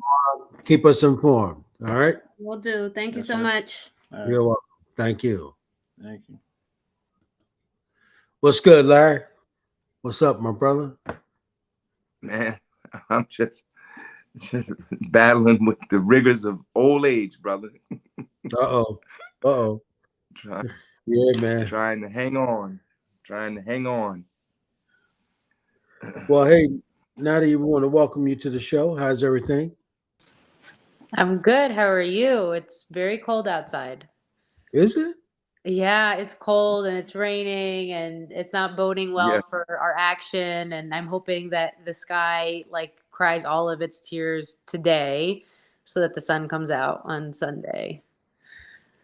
So why don't you talk a little bit about that? Larry, you involved in this as well tomorrow with Nedia? This was the other thing you was talking about? Nadia, your action is on Sunday, isn't it? Sunday, yes, Sunday. Oh, okay, it's on Sunday. Okay. Yeah, so tomorrow.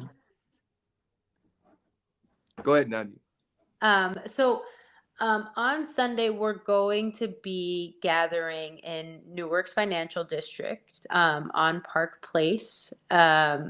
We are 300 community members from Newark and the Newark area coming down to Park Place in the financial district to talk about Governor Murphy's plan to end the corporate business surcharge tax.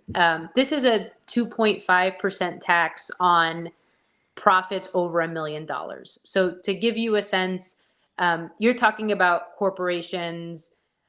In New Jersey, it would be about 2,500 businesses. So this doesn't affect small businesses. We're talking about businesses that are raking in over $1 million. For every dollar over $1 million, they're charged 2.5%. That is projected to end at the end of the year, which will cost the state about $1 billion in revenue, which coincides with the COVID money that will no longer be coming to the state. So in a world where New Jersey families continue to struggle, right, we are all feeling it. The rent is at an all-time high. The groceries are incredibly expensive. Inflation has hit working class and low-income families across the state tremendously. We are about to give a massive tax cut to corporations, mega corporations. We're talking Amazon, your Walmart, Starbucks, right? You know, corporations that are not headquartered in New Jersey, but are making massive profits off of New Jersey consumers and New Jersey working people who are running these warehouses and, you know, working customer service. And so on Sunday, members and fellow coalition partners have actually spent the last 2 months building this massive scroll, which I'm happy to talk about and excited to talk about, to really put into perspective the money that we're talking about and the vital investments that that Governor Murphy is preparing to strip from our communities. You want to add to that, Larry? Well, I think it's absolutely essential. You know, we just came through tax season, right? All of us had to file taxes, and some of us had to pay a lot of money. I know I was one of those people that had to pay a lot of money to the IRS. And the outrageous dimension of this is that the folks that have the most money pay a lower rate of taxes than the folks that have the least amount of money, when it should in fact be the other way around. I saw some fantastic figure that I think Nadia, correct me if I'm wrong, I think it said that the wealthiest Americans escaped from paying $163 billion in federal taxes every year. Is that true? Did you hear? I mean, did you read that? I haven't heard that particular stat. And right, like the wealth disparity in New Jersey is massive, right? There are national reports that show that as recently as 2021, the average income of the top 0.0% in New Jersey is $29.8 million, right? There are families in New Jersey that are raking that in annually. The average income of the top 0.1% in New Jersey is $1.6 million a year. The average income of the bottom 99% is about $65,000, right? And we should be really honest about $65,000 a year for a family in New Jersey that is just shy of the poverty line. Right. And so there's massive wealth disparity in the state, right? And granted, in this context, we're talking about mega corporations, but that disparity is mimicked on the corporate to worker level, right? And compared to mega corporate profits overall, the amount of revenue that the taxes bring in would alleviate economic insecurity for everyday Americans, and it would hardly affect mega corporate profits. So what we're talking about is a massive neglect of Black and brown communities in New Jersey, right? What who is Governor Murphy standing with? You know, is he standing with corporations like Amazon, or is he standing with New Jersey families? You know, one of the things that we've heard throughout this campaign is that when Governor Murphy has been asked, you know, will you let the CBT surcharge tax expire at the end of the year? He's been quoted more than one time as saying a deal's a deal. But remember that Governor Murphy campaigned on a stronger and fairer New Jersey for working class people and middle class families. So, you know, what deal, what promise are we upholding, right? Are we uplifting New Jersey working families, or are we siding with mega corporations? Yeah, what does that mean? A deal is a deal. What does that mean?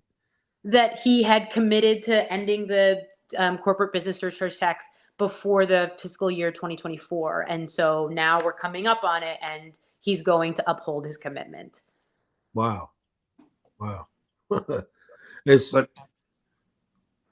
go ahead, Larry. No, go ahead, Ed. I'll come back after.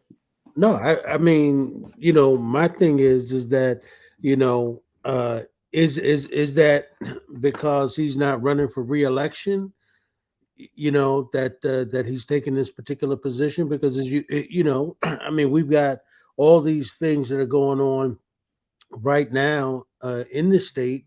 You know, when you talk about the inflation, you know, you talk about the high rents, right? And coming out of COVID 2 years later, I mean, people have. I mean, there's some people who have not recovered from that. I mean, they're. I mean, if you got businesses that went out of business, and business owners, right, you know, have not been able to restart their businesses, what do you think is happening to the families, you know, who were already on the bottom before that happened? You know, and so and that's the question I've got now. So is that because he's not running for re-election? He's not willing to make an adjustment and using the deal as a deal kind of language at this point? You know, I'm not sure. I will also bracket all this by Make the Road New Jersey as a nonpartisan organization. And you know, it is possible that in a world where Governor Murphy has presidential aspirations, you know, this is some sort of political play, and be that as it may, right? A deal is a deal because it works for the base that he's trying to speak to, but who will foot the bill is New Jersey families at the end of the day, right? Governor Murphy term ends. You know, this is his second and last term, and so what about the rest of New Jersey working families? And I think the other really interesting piece of this is mega corporations in New Jersey are recording record profits. They exploded during the pandemic, right? And this is not like a shocking fact, right? E-commerce blew through the roof, right? Everybody was buying things off Amazon because there was such a big, and Walmart and Target, and because there was a fear of going outside, right? So, you know, mega corporations were doing very, very well. And this entire time, they were paying the corporate business surcharge tax.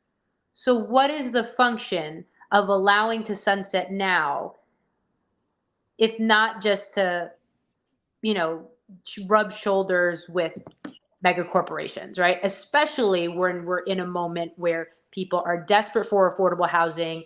There have been reports that came out recently that NJPP referenced that we are short affordable housing units.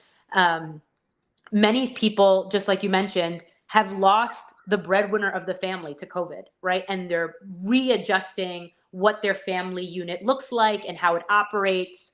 Our mass transit is not reliable, right? It could be more reliable. We need more green spaces for young people, right? There are, you know, vital investments that the community needs in a post-COVID world, and we're heading for a windfall. And there's, you know, there's funding for things this year, right? And I think this is really what it means to be progressive, of, you know, there's funding for things now, and we're going to be able to make sure that we fill the school funding formula this year, but that money will not be there next year, right? By ending the corporate business surcharge tax, we are forfeiting $1 billion. We're forfeiting, we're losing billions more because federal COVID aid will no longer exist. It will not trickle down to the state. And so what will we do with all of these programs that came through and got expanded during the pandemic, right? Like the child tax credit. It helped uplift in New Jersey and nationally, it helped lift families out of poverty. But there's no funding for programs like that in the year to come. And so how are we a progressive New Jersey that is really trying to be an attractive state for other people if we're not investing? Go ahead, Larry. Nedia, can you tell us what the basic demands are for the demonstration on Sunday? What are your basic demands? Why are we protesting on Sunday? Yes. So there's three things. One is to keep big corporations like Amazon paying their fair share, right? So we don't stop the CBT surcharge tax. The second is, right, they're all sort of connected, but the second is to stop protecting bad actors like Amazon and Starbucks who are known violators of workers' rights. And three, to broadly end the practice of handing money back to wealthy corporations. Okay. And I think, for folks that are like coming into this discussion for the first time, who might be listening, might be watching, the fundamental thing is here that the corporations don't pay their fair share of taxes. We're talking about tax justice here. They pay some taxes, we pay some taxes, but they pay, in many instances, a lower rate than working families, working people pay. So they end up not paying billions of dollars in taxes when under a fair system of taxation, they would pay those taxes. And this is why, we have so many fiscal crises in the country today. Because really, since Ronald Reagan, because all of this neoliberal fiscal policy, it didn't exactly start with Reagan, but it really, somebody stepped on the gas, they stepped on the accelerator, and it really took off, and that's why people are protesting. And I just wish, as many people as possible would come out to the demonstration on Sunday. We're going to be there. We have two demonstrations on Sunday, one on police brutality and this one on tax justice. But, the wealthiest individuals in society and the corporations are not paying their fair share of taxes. And that has to change, because if it doesn't change, we're going to have fiscal crisis after fiscal crisis. See, I'm old enough to remember the fiscal crisis of the 70s and 80s when like cities were literally on the verge of going bankrupt because they didn't have enough revenue. I mean, how does a city run? You need police, you need fire, you need sanitation, you need other essential services. What pays for them? Essentially tax revenues. Federal, state, county, municipal taxes pay for our services. And if everybody was contributing equitably, then we wouldn't have these fiscal crises. Look at New York. If you've been following what's happening in New York, they're getting ready to make some serious cuts to libraries, to essential services in the city. I mean, it's awful. I mean, take for instance, Ed, I'm the oldest one probably on the show right now. I get Social Security, right? I retired, I get Social Security. Do you know there was a time that Social Security was not taxed? Wow. The Social Security money I get every month is taxed. In fact, I'm taxed twice. They take out taxes before I get the check, and then they take out more taxes at tax time. So let's just speak hypothetically and say a person is getting a $2,500 a month Social Security allowance. Before 1980, they got that $2,500 and all of it went in their pocket. Not now. Ronald Reagan did that. Back in the 50s, when Eisenhower was president, there was a high rate of taxation on the corporations. And that's how some of the major infrastructure got built. That's one of the ways that Eisenhower got the interstate highway system established. But every administration, the corporations send their lobbyists to Washington. They send their lobbyists to the local offices of the Congress people, and they convince them, give us a break, look at what Trump did. Look at what Trump did. Trump gave the wealthiest individuals and corporations $2 trillion in tax breaks. You know what a trillion is? A trillion. I can't even imagine $1 trillion. A billion is 1,000 million. A trillion is 1,000 billion.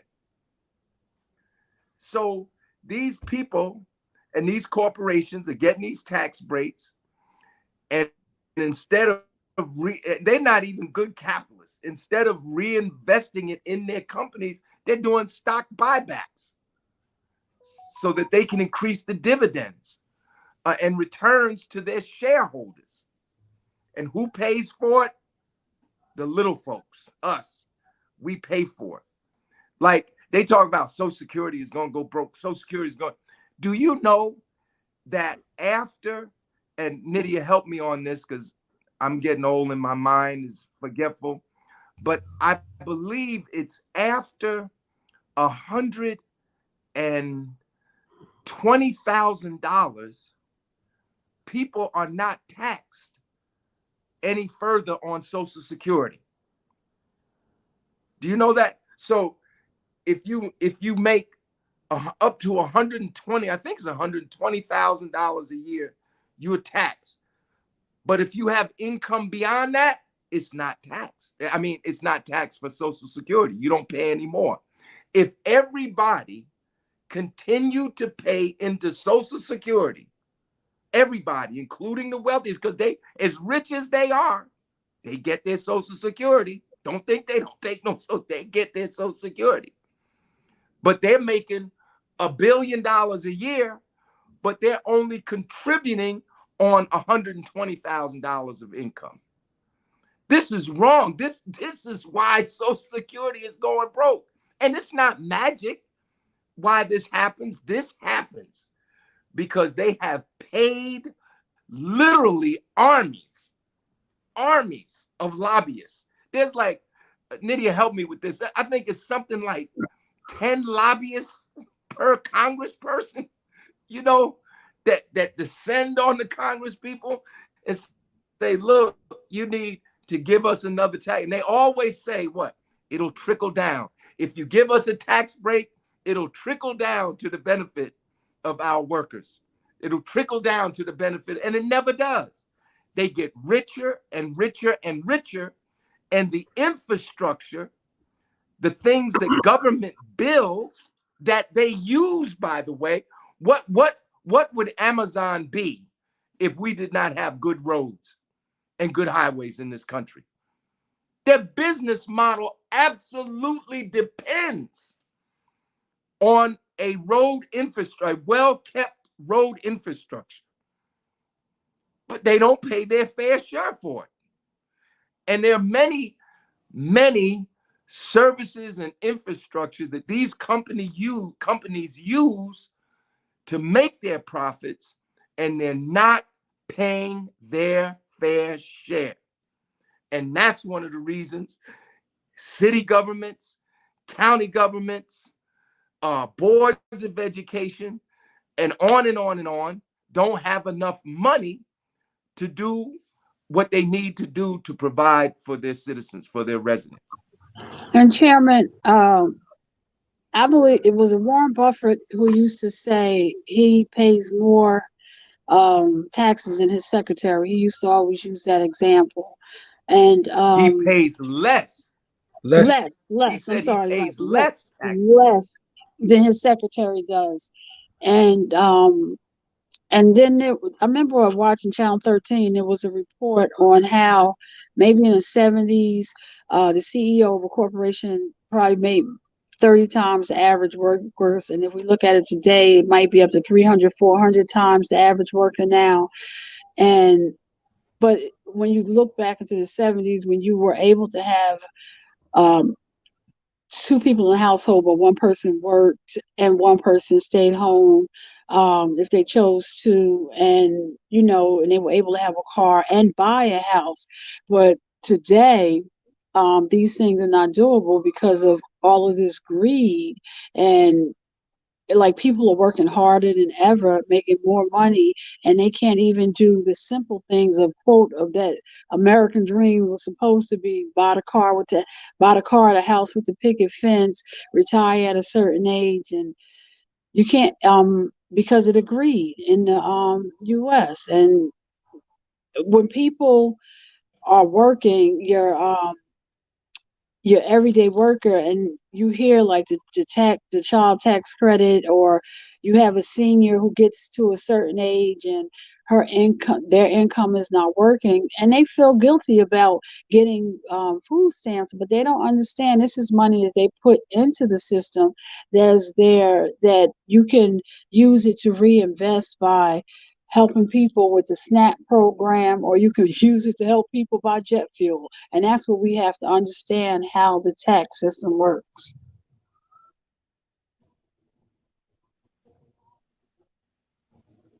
I think the other thing I wanted to add was, like the chairman mentioned, when it is so difficult to imagine trillions of dollars, billions of dollars. Honestly, it's really hard to wrap your head around anything past $1,000. So what we have done is we've actually spent the last month building a 600-foot scroll. It's about 2 city blocks. That's what we're going to be laying in Newark's financial district. It represents the $25 billion in mega corporate profits that will go untaxed if Governor Murphy chooses to go ahead and let the CBT expire at the end of the year. And to put things into perspective, 1 square inch is $25,000, and 30 feet is $1 billion, right? To give some sort of frame of reference. The red dot is so small, you really have to look at the scroll to be able to find it. And to put it into perspective, what you'll find all over the scroll, and we hope that you join us for this art installation, this walking tour, is the things that we would be able to fund if mega corporations paid their fair share. And so statewide organizations have contributed facts from their own research departments, like the NJEA, who offered, right, with $1 billion, we would be able to hire 17,000 teachers in New Jersey. Just to put things into context, right? Like, we're talking about $25 billion that will no longer be able to tax. We could be hiring with $1 billion, 17,000 teachers, right? And when you hear that number isolated, it sounds like $1 billion. That's really expensive. Like, of course it makes sense why we're not able to hire. But in the grand scheme of the profits that we're talking about, no, it's a drop in the bucket. It's apples to orchids. And that's really what we're trying to highlight, right? There's a lot of $70 million for park maintenance is a massive ask. There are $25 billion worth of mega corporate profits that will go untaxed, right? So, we're really trying to call the question for Governor Murphy and the New Jersey State Legislature about, what are we holding most sacred, right? The education of thousands and thousands of students, or the friendship of 1 or 2 mega corporations.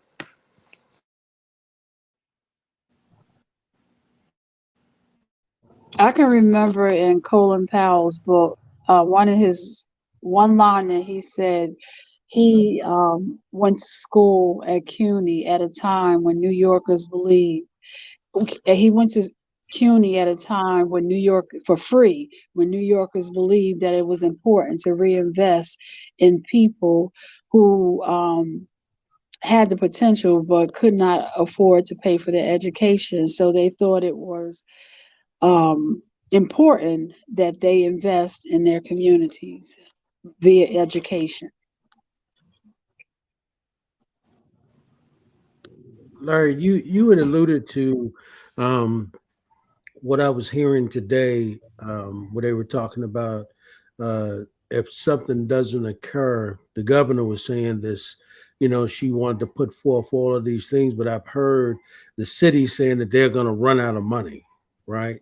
And Right. and I'm hearing this, and people, and one of the things I alluded to, that people are still trying to, get from being underwater after 2 years from COVID, trying to get their lives back together. And now you hear the mayor say, well, we're going to run out of money. We got to think about laying people off and doing all of that. I mean, what if we're talking about New York, we're now looking at New Jersey, and we're saying that simple corporations can just pay their fair share, and then we can live, all of us can live comfortably, right? And have this so-called middle class dream where people making righteous salaries. But you know, at some point I've got to push back and say, when does that become our responsibility as voters, right?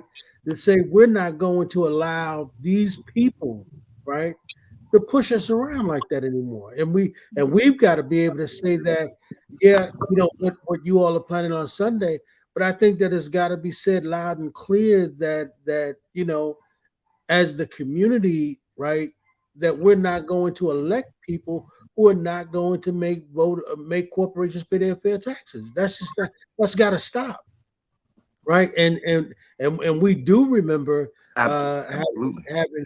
having heard um, Warren Buffett say that. So this has been a conversation that's been going on, for years, man. This is not something that just came up. I mean, I remember hearing Steve Jobs say this before he died, right? You know, what's the guy that created Windows? Same thing. All of these guys are saying they're willing to pay more taxes, right? But Right. unfortunately, Right. we live in a country where these guys are able to skate that, and then you put all of this, like you just said, Larry, you put this kind of tax pressure on the backs of people who are retired, Right. getting Social Security. Come on, man, are you serious? It's crazy. Yeah. Right? And I mean, and those are I just your learned voters, this. Mm-hmm. and Right. those are your voters, right? Right. So the money that you put into Social Security so that you can get when you retire, that you already pay taxes on, you're getting ready to pay taxes on it again. You are paying taxes on it again. Because you retired, so they took Yeah. Social Security out your money. So there was taxes coming out of all of that factored in. So now you're getting your investment back and you're paying taxes again. Right. I mean, look at how they eliminate pensions, right? When I was coming up,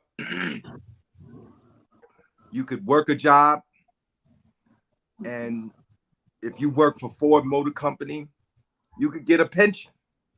See, we don't explain a lot of these things to our children. No one explained it to me because my father passed away when I was 4 years old, and my mother didn't really work in a large company. She worked in a cleaners, and I don't think they gave my mother a pension. So my mother didn't work for government or the private sector. But if you, in the old days, if you worked for state, local, federal government, if you worked for a corporation, you could look forward to a pension. A pension is money that you invest, and also in some cases, the employer invests. And then when you're ready to retire, that money is made available to you. in monthly installments. And in many instances, people would get their Social Security and their pension, and those two together would almost bring workers to the amount of money they were making when they worked. Well, about 20 years ago, many private corporations and companies started eliminating pensions. And then about 12, 15 years ago, state governments started eliminating pensions. And what did they do? They replaced it with, in many instances now, 401k. Yeah. And also, before the 401k plans became popular, like at one point that I worked for the state of New Jersey, and when they ended the pension program, they gave us an IRA. Now, I don't know so much about the IRA because I didn't work there long enough to have a meaningful amount of money in the IRA. But I also had a 401k, and I know about 401k. You know, it looks nice, right? Because you put in, now in the company I work for, this was in addition to the pension. We had at one point our pension plan and a 401k. And it looked nice until you took money out of it. Man, they taxed that money like at 50%, like 49%, I think, was a tax on the IRA. And they hit you twice. They hit you when you took money out of your IRA, of your 401k, and you get hit again when it's time to pay your annual taxes. It's crazy. I don't even know how anybody could make a pension plan out of a 401k. But it's seductive because it looks like a lot of money initially until it's time to use it. Right. And then they tax the hell out of it. And see, the burden of taxation is on the working class and the middle class in this country. That's who's bearing the burden of taxation. Now, the wealthy and the corporation, they pay taxes, but they don't pay the rate of taxation that they should. Even Eisenhower, who was a Republican, I think he taxed them people at something like 70%. He said, we saved you from the Nazis. We kept you safe during World War II. Now you got to pay. And they paid. It wasn't no scuffle, they paid. And Eisenhower built, under the Eisenhower administration, he got the interstate highway thing started and on and on and on. But then corporations got together and said, we don't want to pay that anymore. And they started working. And they started working on Nixon because, we had Kennedy and then we had Johnson and then Nixon. That was really kind of the beginning. And then, you had Reagan, who really put the foot on the accelerator and, tried to bust up all the unions, and started giving the big tax breaks to the corporations and the wealthiest. And here we are today. And Trump was only in for 4 years. He gave them one of the biggest tax breaks in the history of the country. He gave them a $2 trillion tax break. And that's what he's promised. And you want to know, see, here's the connection that a lot of people don't make. They see Trump and they see the devil, but they don't see the money behind Trump. Like, these policies are not just the product of a wicked mind. These policies reflect the interests of the wealthiest people in this country. Like, this whole right-wing thing, it ain't just built on white people's anger. That whole thing is being fueled to the tune of billions of dollars that are coming from the right wing of the ruling class in this country. the Mercers, and others. See the ruling class, they got political leanings too, and some of them are way to the right, you know, and that they supported Goldwater against Johnson, they supported Nixon against Humphrey, and they just kept going further and further to the right, and here we are today. These movements don't spring out of a magic box. People are paid to organize these right-wing movements. You have not only the lobbyists, but you had a political party. Remember the Tea Party? Before Trump, there was the Tea Party, right? Right. And the Tea Party led to Donald Trump.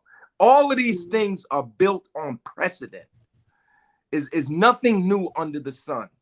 It's all built. They talk about the stolen election, right? And I'll shut up. I know I'm going on and on. They talk about the stolen. They've been stealing. They done stole the last 8 presidential elections. They stole an election.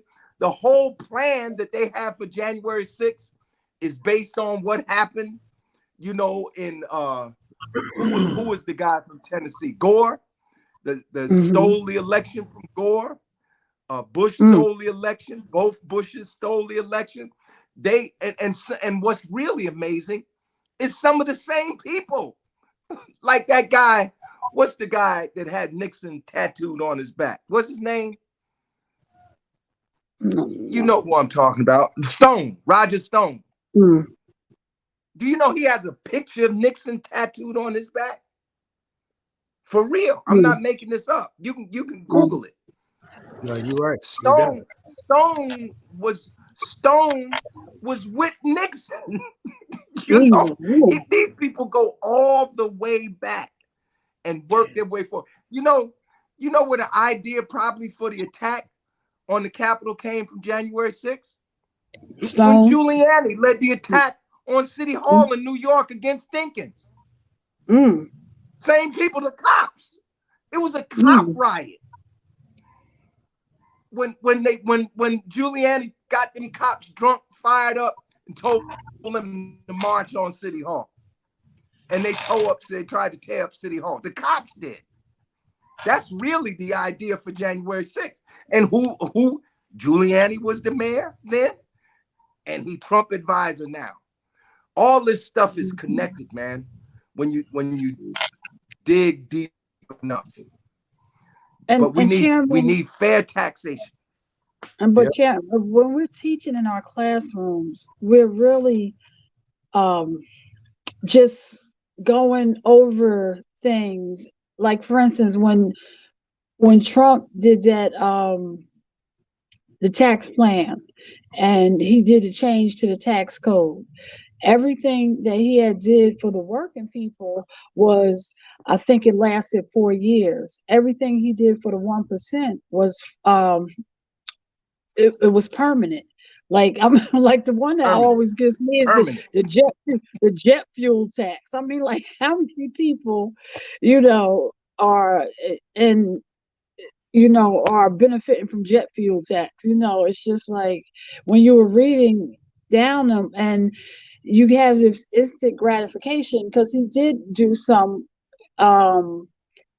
good benefits in that tax code for the working class people, but it was only for the 4 or 5 years. And that's what, and that's where the conversation has to really be had, because everybody gets excited because you have this instant gratification, but it doesn't last. And it's not, it was temporary for us, for the working people. Right. Well, they throw a few sops, because they got to maintain that mass. So they throw a few sops to the white workers. But really, what they've been throwing to them is essentially white privilege. They talk about the grievance, the white grievance. What grievance? All their anger is based on a lie. They run around and talk about the election was stolen. The election was not stolen. But they whip these people up. They need a reason to do what they see. It's really what they want to do, but they just have to have a reason to do it. So, okay, Here's the reason. They stole your election. They stealing your country. The deep state, you know, and all this stuff to whip them up so that they can carry out the fascist plan. We're in probably the most dangerous situation. I mean, imagine this. Imagine this. Do you know that the Justice Department has prosecuted over 1,000 people now? It's unprecedented. There's no other case in the history of this country where 1,000 people were prosecuted. They prosecuted over 1,000 people in connection with the attack on the Capitol, January 6th. But the engineer of it, the leader of it, is running for president. His army, the Proud Boys, they on the witness stand talking about we're Donald Trump's army. All their ass is getting ready to go to jail. And they're going to do some heavy time. They're not going in there for a month. They're going to do some heavy. But the leader, he's not just free. He's not on a yacht somewhere. The leader is running for president again. The twice impeached president. The twice impeached president. The failed president. He's running. He is the #1 Republican candidate right now. And they laughing. They trying to laugh Ron DeSantis, who's another fascist. They trying to laugh him out the race. Why? Because they know they can't win if they're divided. I mean, they're gonna have a hard time winning anyway, simply because of the numbers. But this thing is crazy, man. This thing is crazy. Well, I know on but we on, gotta have. Go ahead. Go ahead. They were talking. The big issue was Biden is so old, and I know on the Black Eagle, you know, he brought out the top 20 leaders in the world in their age, and Biden is not even in the top 10. But they'll put these subjects out here, and then we'll take them these topics that their right wing is putting out, and we'll run with them, and we'll start making it an issue in our community. Biden's too old, but if you look at most leaders in other countries, they're all they're the elders of the community. Right. I mean, they got to have something to try to stop Biden, so they're going to use the 8. The worst thing we could do, in my humble estimation, this is just one man talking, and I've been wrong before, and I'll probably be wrong again. We can't let these fascists get reelected. We got to, not only do we have to stop Trump, we got to get the Republicans out of power. And I'd like to say out of power permanently. These people are like, they're like something that walked out of the 1940s and 50s, just like Carolyn Dunham Bryant, the woman who falsely accused Emmett Till and got Emmett Till killed. She just died. These people today, they're like the updated version of Carolyn Bryant Dunham and her husband and his friend who killed Emmett Till and admitted to it in an interview after they had been found innocent by all-white jury. They did an interview for Look magazine, and yeah, we killed him. They admitted to it, and she was indicted. She was subpoenaed, but was never brought in. She was subpoenaed because there was evidence that she was there, that she might have even been in the car when they took Emmett Till. But these people we dealing with now, Marjorie Taylor Greene, Lauren Boebert, Jim Jordan, these are the Carolyn Bryant Dunhams and the George Wallaces of the 21st century. That's what they are. In fact, they're worse, as if they could be worse than these people. They're worse. I mean, they are literally trying to use government to obstruct the prosecution of the fascist Donald Trump. Could you imagine if there was a black man that had been accused by 26 different women of rape, that he could somehow be the president? I mean, think about this. And caught on tape saying, just grab Could him you up. imagine if Obama had said, I want the NAACP to come and take over the Capitol? Man, they would have assassinated Obama. Mm-hmm. They wouldn't have needed the protesters. This is how dangerous this situation is right now. That they are going forward. There's going to be a second January 6th.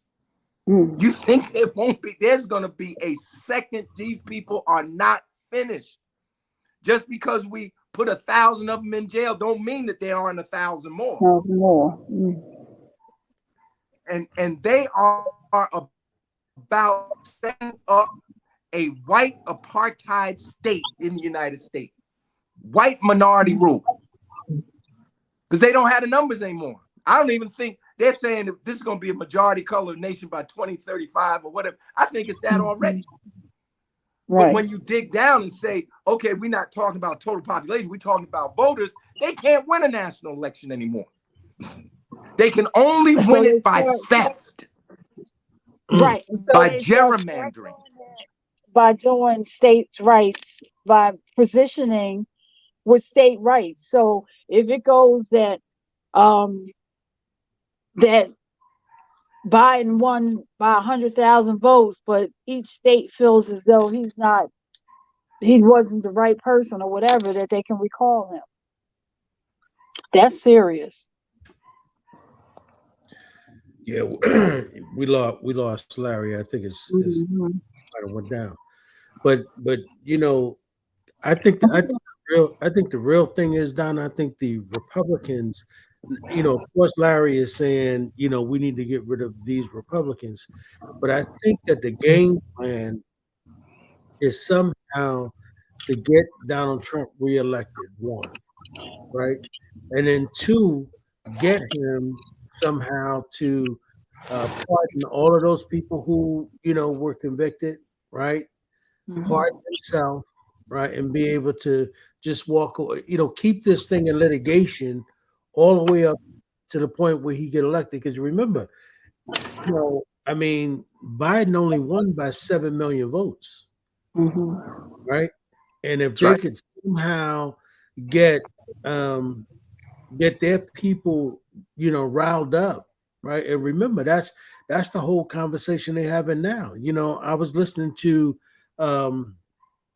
you know, what's the woman out of Detroit that's running, the governor down there, Nikki Haley, right? Oh, Haley, Nikki Haley. Oh, Nikki Haley, the former governor of Virginia. Yeah, the former governor. She said some crazy stuff, man. She was absolutely insane, man. You know, she was talking about slavery, and she, you know, and you know who she's talking to when she's talking like that. You know, slavery was actually a good thing for Black people. Like, who are you talking to? You know, before that Confederate flag came down, and before the sister climbed up there, there was a tape recording that Karen Hunter had where she just, you know, went live and she called when Nikki Haley was in an office, and the secretary answered the phone and said it can't come down. It can't come down because it's never going to come down. It just can't happen. And to go back and hear that recording and then to see what happened the next day, but people in their mind have it that things ought to be a certain way. And that's some of the things that we're going to have to start changing. And that's, you know, through our, for TJ was going to be with us, but through Freedom School, we're going to have to start teaching city by city, community by community, so that people can understand that we can't let this happen and understand history. And I think Minister Haqq said it at the beginning. What did he say, Ed? History repeats itself. What's the Minister Haqq said? No, but that, you know, we do, you know, we're subject to repeat history. You know, if we don't learn from it, right? But at this particular point, Larry and Donna, listen, white folks are very serious about what's happening right now, right? I was listening to Tim Scott, and I shared this with the mayor last week. Tim Scott literally said, Larry, get this, man. So he says, and y'all know we heard this before. Mm-hmm. He said the problem he got with Black history being taught to white children is, and who does this sound like? He said that to him, it sounds like indoctrination. And then two, he says it makes white children feel bad, right? He says no education being taught to any children, and particularly white children, should not make them feel bad, right? Right. About somehow what their great grandparents did to black people, right? Mm-hmm. So in other words, don't tell them the truth at all, Mm-hmm. right? Because that's gonna make them feel bad. And don't tell black kids the truth because that just may empower them, right? To somehow want to be better right. citizens, one, and then two, think about how can we be independent, right? So he's against all, and I'm listening to a black man say this, right? And he's running to be the Republican president, but who is he talking to, right? He's talking to a particular group of people who buy into that, and that's the kind of black man that they want, right?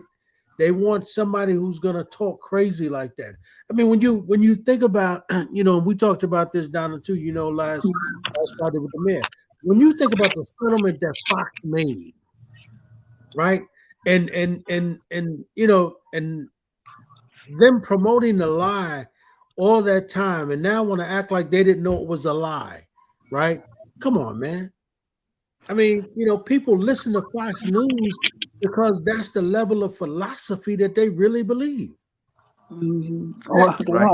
Talk about indoctrination, that's indoctrination.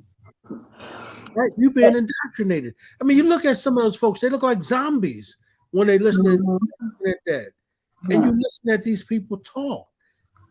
And so when you hear, folks say, "Oh, we didn't know it was a lie," we really believed it. We really believed Trump won. And then you got people who are still saying it even after the court ruled against Fox. You got some folks saying, the Democrats had something to do with that. Come on, man. We're living in some very dangerous times, Larry. And you're right. We need to remove these Republicans because some of these guys are extremely dangerous. But Very at dangerous. at the end of the day, our people still have, Dr. Carr says this all the time. We still have a very low level of political consciousness. Right. That's what I was just going to ask, Chairman, how many town uprisings, like Emmett Till, a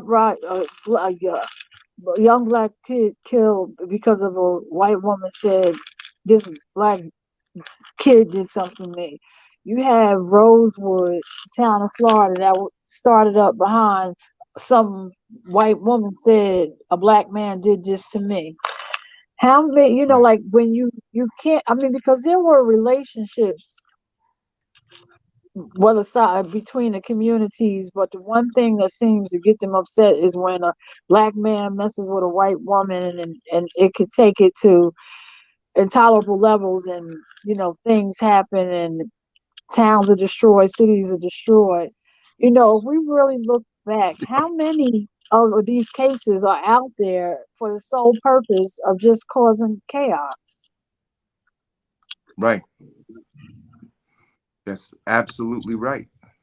And the history is just replete with injustice. This is why Thomas Jefferson once said that he trembled.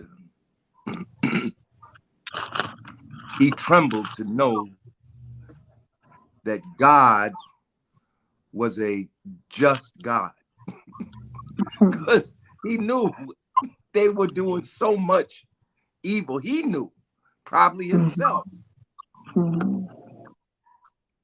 of the depths of the wickedness that he was engaged in and that the country was engaged in during slavery. I mean, the whole struggle against slavery from the day that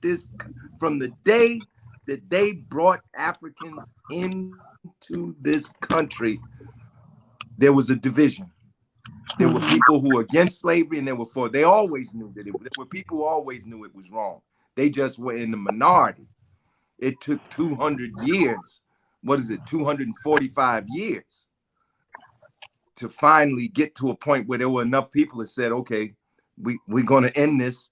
And if it takes a war to end it, then so be it. And there was a war. But there was like you talk about Tulsa, there were many Tulsas. There were many Black Wall Streets that were burnt down. Wilmington, North Carolina, there was a coup. The people had elected Blacks and whites to the city council. The racists got upset and then just took over the town, ran the people out that was elected and took over the town. Just ran them out, Ed. The people that they just ran them out of town. Yeah. And said, no, we're running this. And then the person that led the coup, Woodrow Wilson, made him a cabinet member. Woodrow Wilson was kind of like the refined Donald Trump of the beginning of the 20th century. Woodrow Wilson was a racist. He might have even been a Klansman himself. You know, the country was kind of moving in one direction during Reconstruction. Woodrow Wilson said, we turning that all around. You know, he brought segregation. Before Woodrow, imagine this, before 1920, Wilson was elected, 1918, I think. Before that, there were no segregated facilities and government buildings in Washington. They got integrated after the Civil War. Woodrow Wilson became president. He brought all that back. It was so deep that in offices where there were white and Black workers in the same office, they put up screens to separate. Woodrow Wilson put up screens to separate the white and Black workers. Woodrow Wilson aired that racist movie, Birth of a Nation. Yeah. And said it was one of the greatest productions ever made. You know, but the point I was trying to make, agreeing with Donna, that there's just a long line. Every time Black people push forward, white racism, white supremacy pushes back. Forward, back. This pendulum is swinging back and forth. And as I said today to some students at Seton Hall University, sometimes in other generations, the racism is more virulent. I mean, think about it. When you add up the number of Black people killed by the police over, let's just say, since what? Let's just say pick a year, 1960. You add up the number of Black people unjustly killed by the police and compare that to the number of Black people in the lynchings that we have records of. The number of people killed by police far outnumbers the folks that were killed by the Klan and these racist mobs during lynching. I think the record is something like 6,000 recorded lynchings from the end of the 19th century through World War II. There's 1,000 Black people killed almost every year by the police. You know, so the uniform is not white now, it's blue. And that's the means by which they engage in this population control, because that's what it is. You know, and the fear, when I was a kid, when let me just say this real quick. When I was a kid, I loved America.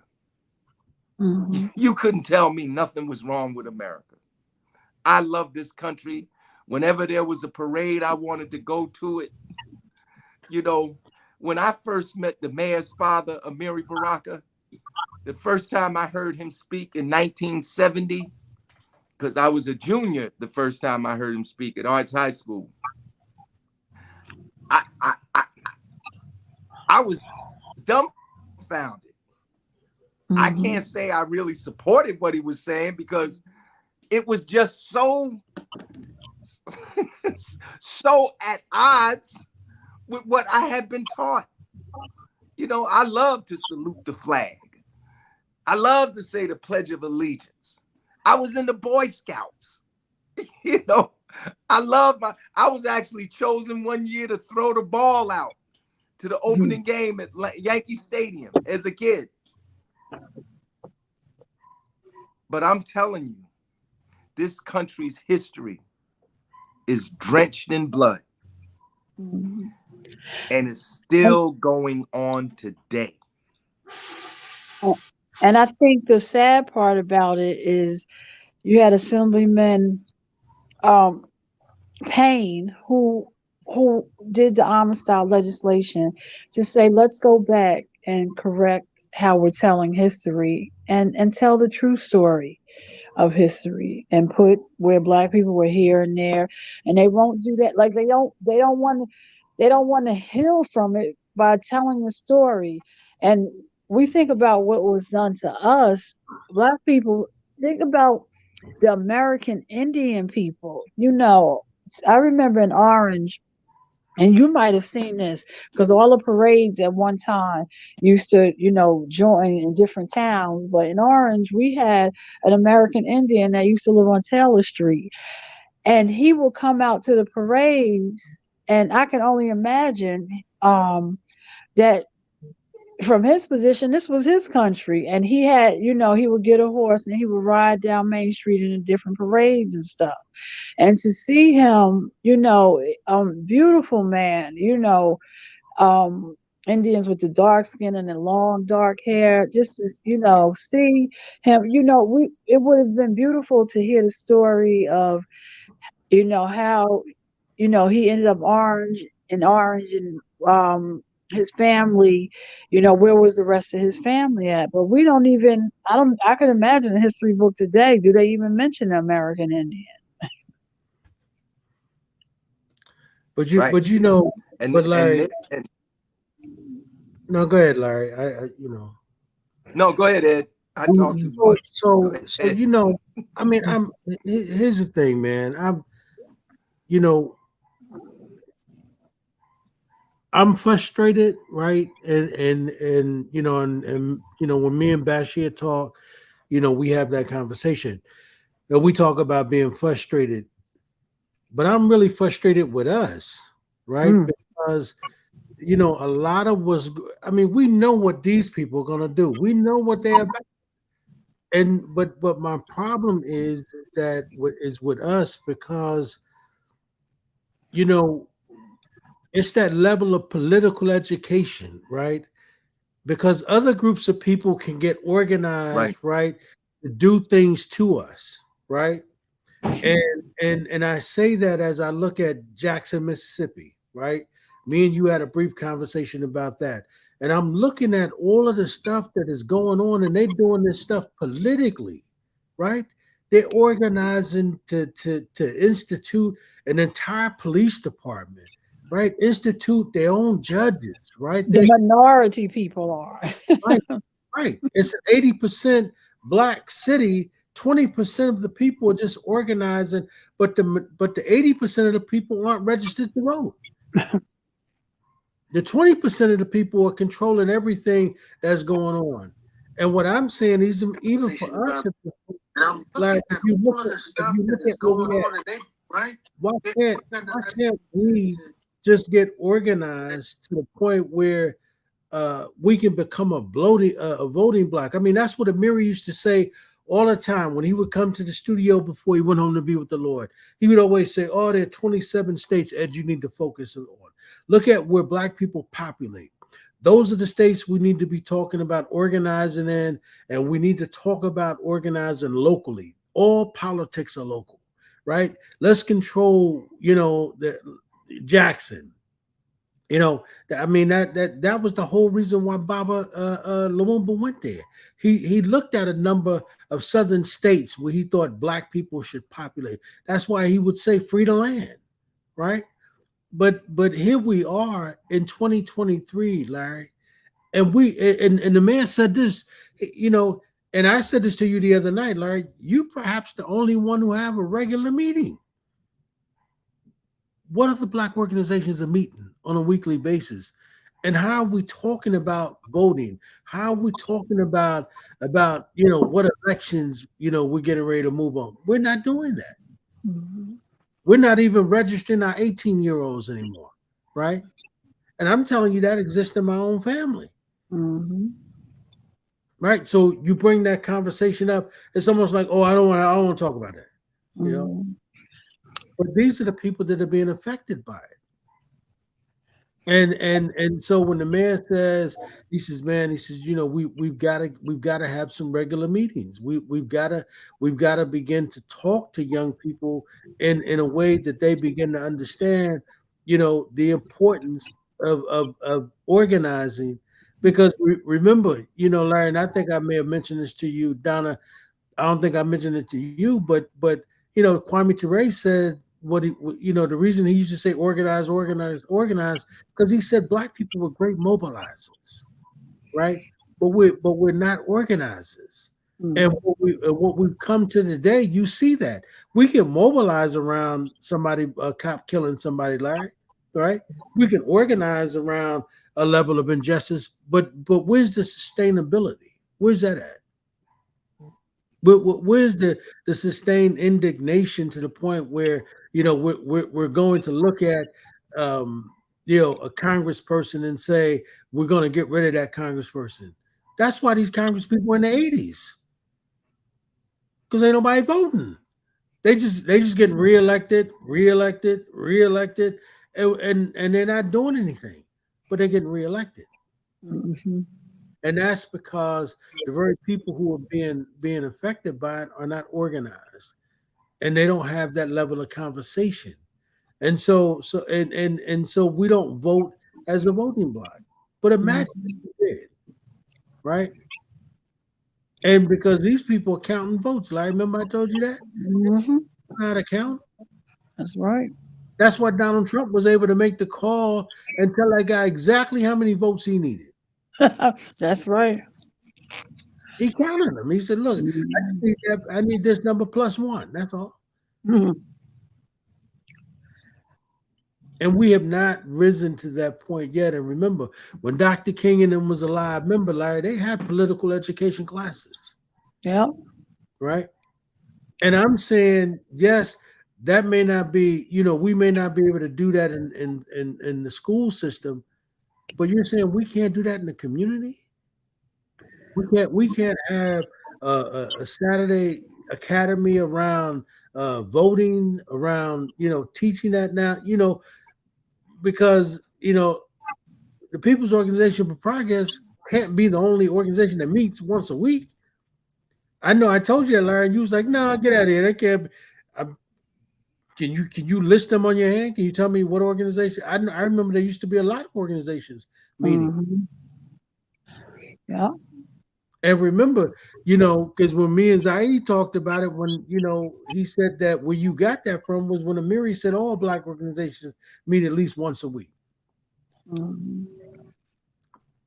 Where we meeting at, man? Yeah. It used to be, And whether it here's was the Sunday school, masonry, there were several levels of different meetings that were you, and that's when you can go into a black community and just think. And Orange is 2.2 square mile. Eastport was the primary African American area. In that whole area, you had all black businesses and self sufficient and and you just I mean black you just don't see it like that anymore. And I think it wasn't like that in every community. If you go to the black communities in Irvington, the black communities that were in Newark, because I think all of our towns at one point were really segregated, but people can go to, I remember talking to my aunt, and she would point to all the stores like down on 11th Street in Newark, how this was owned by Mr. So and so, and this store was owned by this, and that was that barbershop. But it didn't pass down to the next generation. A lot of them moved down south, and then other communities came in, and you're seeing the changing of the community right now. In our different towns, and it's going back because other communities, they like to live as a realtor. We can't what's the word, you can't direct people to a community, but I have had clients say to me, I'm Spanish and I would like to live around my people, and that's fine, and I understand that, but we can't staring people to that. But people do want to live around their own people. But that's not us, Donna. That's not. Yeah, that's true. We doing everything we can to get away from our people. We don't necessarily want to live around black folks. But listen, the first thing we say is, it's part of it is the whole scare tactic, right? Mhm. So you scare the hell out of black folk, right? Because you say, oh, I don't want to live, I don't want my kids next to nobody crazy like that. I want my kids to have a fighting opportunity, a fighting chance. Mhm.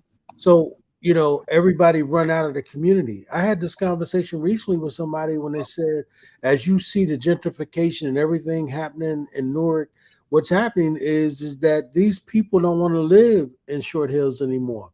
They don't want to live in Livingston anymore. They don't want to pay for gas and insurance and Or when Trump was in office, it was revealed that they weren't wanted in Livingston anymore, or they weren't wanted in Short Hills anymore.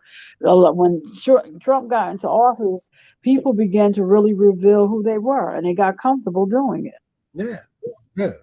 And so this is why, you know, we abandon our communities, right, to go live in other everybody else. That's why when you go down, if you go down to Ferry Street and you look at Mhm. all the commerce going on Ferry Street, Yes. then come up to South Orange Avenue and look at all the businesses that are out of business and look how shabby they look, right? Mhm. The ones that are even open, you risking your life to go in there and eat in there, even if you want to support them, right? Mhm.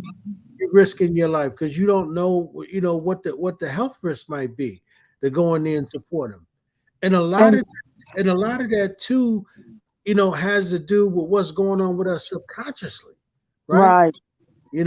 How we feeling about ourselves, how we feeling about, being around each other and being in business with each other, right? And, And still other people are able to come in our community and open up businesses and do well, right? Because yeah.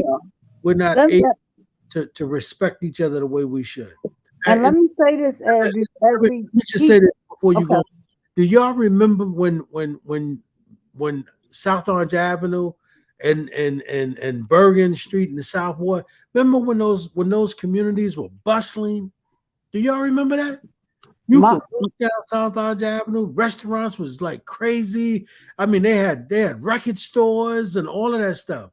We don't have My none. godmother lived on Western Avenue, and I can remember being like 8 or 9 years old. You could walk from South Orange Avenue to Dairy Queen all the way to the opposite end, which is 18th Avenue, and it was all. And that was a real solid community right there, Bellsburg section, beautiful. But I did want to say we have about 8 minutes left, and thinking about our communities and organizing the activism, and thinking about Harry Belafonte, and he just went home.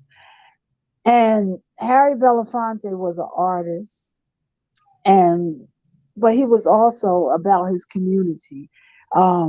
He would come and march in the streets. He would do what he had to do. I've been a travel agent for 20 years. He's from Jamaica. And I remember Butch Stewart, who owns Air Jamaica. They're very serious about you before you sell Jamaica. You got to know Jamaica. From Jamaica, and I remember Butch Stewart, who owns Air Jamaica. They're very serious about you before you. When I brought Rhino on, that happened. Why did that happen? He It took him. started repeating. He probably has it on the back. But I Yeah. just want us to talk a little bit about what Harry Belafonte came to Newark, New Jersey to talk to a group of travel agents about. It's not, you just don't sell Jamaica. You have to know Jamaica. I And just want us to talk a little bit about what Harry Belafonte came to Newark, New something Jersey. going on, Rhino. Mute. Yeah, something's happening with Rhino. Go ahead. And he came to Newark, New Jersey, out to the Marriott at the airport and just talked to us. And he And was just that type of person. when was that? That happened to be probably like 10 years ago. Okay. Air Okay. Jamaica had brought him it- to Newark. Did you have opportunity to meet Harry Belafonte, Chairman? Yep. You know where I met him, Ed, the first time? Where? I met him in Gary. Wow. First time I met him was in Gary at the National. Okay. The first time I met Harry Belafonte was at the National Black Political Convention in Gary, Indiana, in 1972. Wow. And we were in the gymnasium, which had been turned into like an auditorium. Mm-hmm. And I was sitting in the bleachers. I was sitting close to the door. And let me tell you, DJ Rhino, this brother walked in. I think he had on a chinchilla coat. I think that's what it was. It was a big furry coat with a hood, a big furry hood. And I mean, when the door opened and he came, he hadn't even gotten like down the aisle. The whole place just lit up, man. Like everybody knew he was in the house when he came in. He really had that movie star quality. I mean, really. Wow. I mean, like in the flesh. You know, some people have it in their movies, and when you see them, it's something else. Right. But his real self and his artistic self was the same. Like, wow. You know, everybody. It was like have walked into the joint. And any thoughts on Harry Belafonte, Ed? It's funny, man. I have never met him, but like Larry, I've always thought that, you know, he, in my mind, he was an actor. You know what I mean? Like, and he was an activist, right? And in other words, he went hard for what he believed in, right? And he walked away. Everything I read and studied, I mean, this man walked away from the entertainment business to be an activist, right? He walked away from it. How many of these cats that are now in this business are willing to walk away from that based on helping black folks and helping the movement? Not today, you know. Colin Kaepernick. Kaepernick was on the. That's right. And but look at all the hell he took for just taking a knee. Just right? taking a knee. And lost his career over it. Rhino, try to unmute yourself now. Rhino, unmute yourself. Rhino, unmute yourself. No. You can't do it, Rhino? Try to unmute yourself, Rhino. Can't do it. Okay. Wow. And but also, Harry Belafonte was very close to Amiri Baraka. Was he? Wow. Very. When I say very, okay, I mean very. Wow. Harry Belafonte, Amiri Baraka, and brought Harry Belafonte and Sidney Poitier to Newark after the Gary convention and brought them in so that we could raise money to make the film Buck and the Preacher. Woo! Because the big studios didn't want to support Buck and the Preacher because the storyline of Buck and the Preacher was so positive. It even ends with a kind of rapprochement between Harry Belafonte and Sidney Poitier's characters. They like black cowboys and the Native Americans. It's kind of like a unity ending. And the big studios didn't want to support it.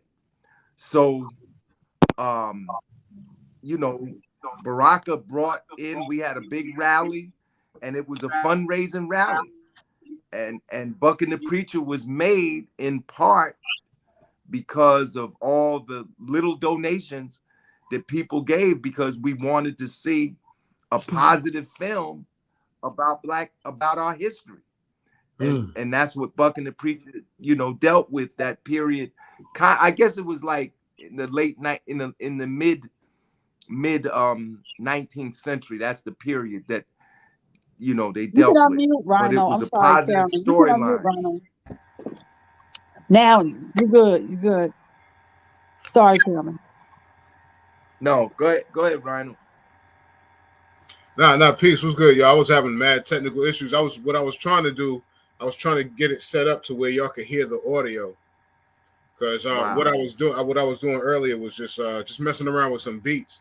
And I know last time I was on, we were talking about cassette tapes and stuff. And then the time I was on before that, we were talking about 45s and vinyls and things like that.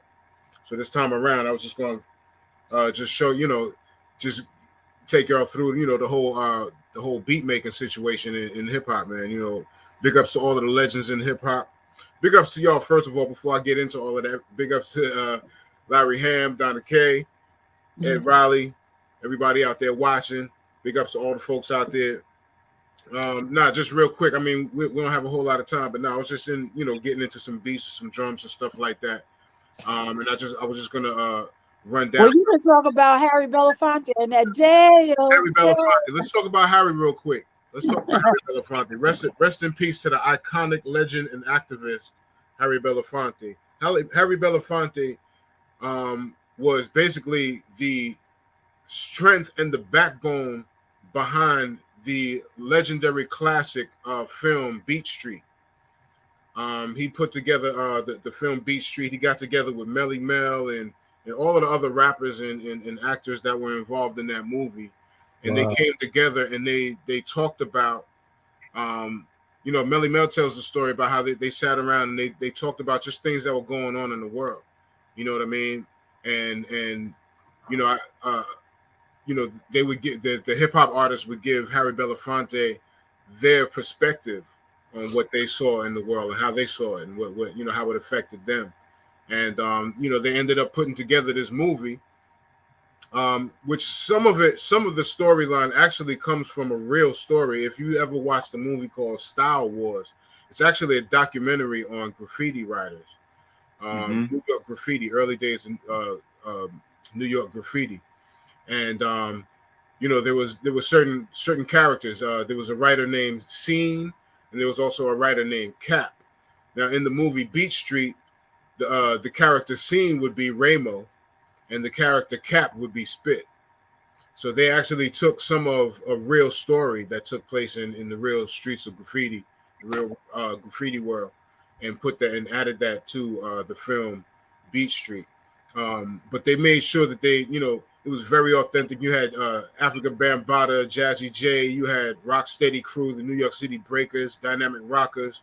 You had all of them in Zulu Nation. They were all there. Kool Herc was in the film, and it was just real strong, man. But it was all really put together and inspired by the heart of Harry Belafonte, because Harry Belafonte and what I also, my wife and I were talking about this recently since he passed, was how much Harry Belafonte got around, man. Like you see, people were posting pictures of Harry Belafonte after he passed, and you see how much he really got around, man. And really touched the people. And I'm talking about people of all generations, all facets, whatever it was, man. Harry was there.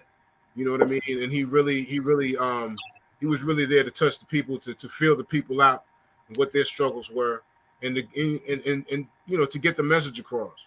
And that's what he always did in his art as well. You know what I'm saying? He was a great actor, and again, he was a great activist and stood for a lot of things. He was there with Dr. Martin Luther King, the Civil Rights Act, the Civil Rights Movement. But yeah, I mean, Harry Belafonte was definitely a true icon and just a legendary human being. And he touched hip hop, man. He touched And hip hop. Rhino, I also wanted you to kind of speak to, and I'm glad, Chairman, you're here, is how Jamie Foxx, we found out he has a stroke, Yeah. and how he didn't use his platform, and he's entitled to do it anyway. But I think about you, Chairman, when you went through your moment of sickness, you on there start having class on Facebook. And people were like, the pictures you were putting out and everything, they were like, whoa, but you were serious about it. And I don't know what Right. conversation made you be that serious about it, but now that because Jamie Foxx, his look, that he's very healthy to us, but looks Right. can be deceiving, Right. Go ahead. I'm sorry. I was, when if you would have looked at me, you wouldn't have known I had prostate cancer. You wouldn't have known it to look at me. They do certain tests, and when your numbers start to rise, I forgot the test, but when your numbers are low, you good. But when your numbers start to rise, there's a good chance you have cancer, and then they got to do a biopsy. I went through a lot of tests before I finally went through radiation. Hey Larry, But, isn't that called a PSA? Yeah, your PSA. That's one. Okay. Then there's another one that tells you if you how much cancer you have. Okay. The PSA is a blood test, but the other one is they got to do a biopsy on your prostate. But I just want to go back for a minute to Harry Belafonte. He was very much inspired by Paul Robeson. Right. Paul Robeson was his idol. He wanted to be like Paul Robeson. And he said that Paul Robeson told him, don't take the path I took because they'll try to destroy you. And it hurt Belafonte because he wanted to be the same kind of outspoken person that Paul Robeson was. Because remember, before there was Malcolm and Martin, there was Paul Robeson. Paul Robeson was probably more well-known than Malcolm X around the world. But they destroyed Paul Robeson. They didn't kill him. They tried to. There was attempted poisoning, assassination. But he died in Philadelphia in 1972. But Paul Robeson told Harry Belafonte, no, you try to get the most that you can get out of your career. But Harry Belafonte still managed. The last time I saw Belafonte, I was with him at an event at the 1199 Union headquarters on 42nd Street in New York City. And that wasn't that long ago. That might have been like 2023? That might have been 2019, 2018.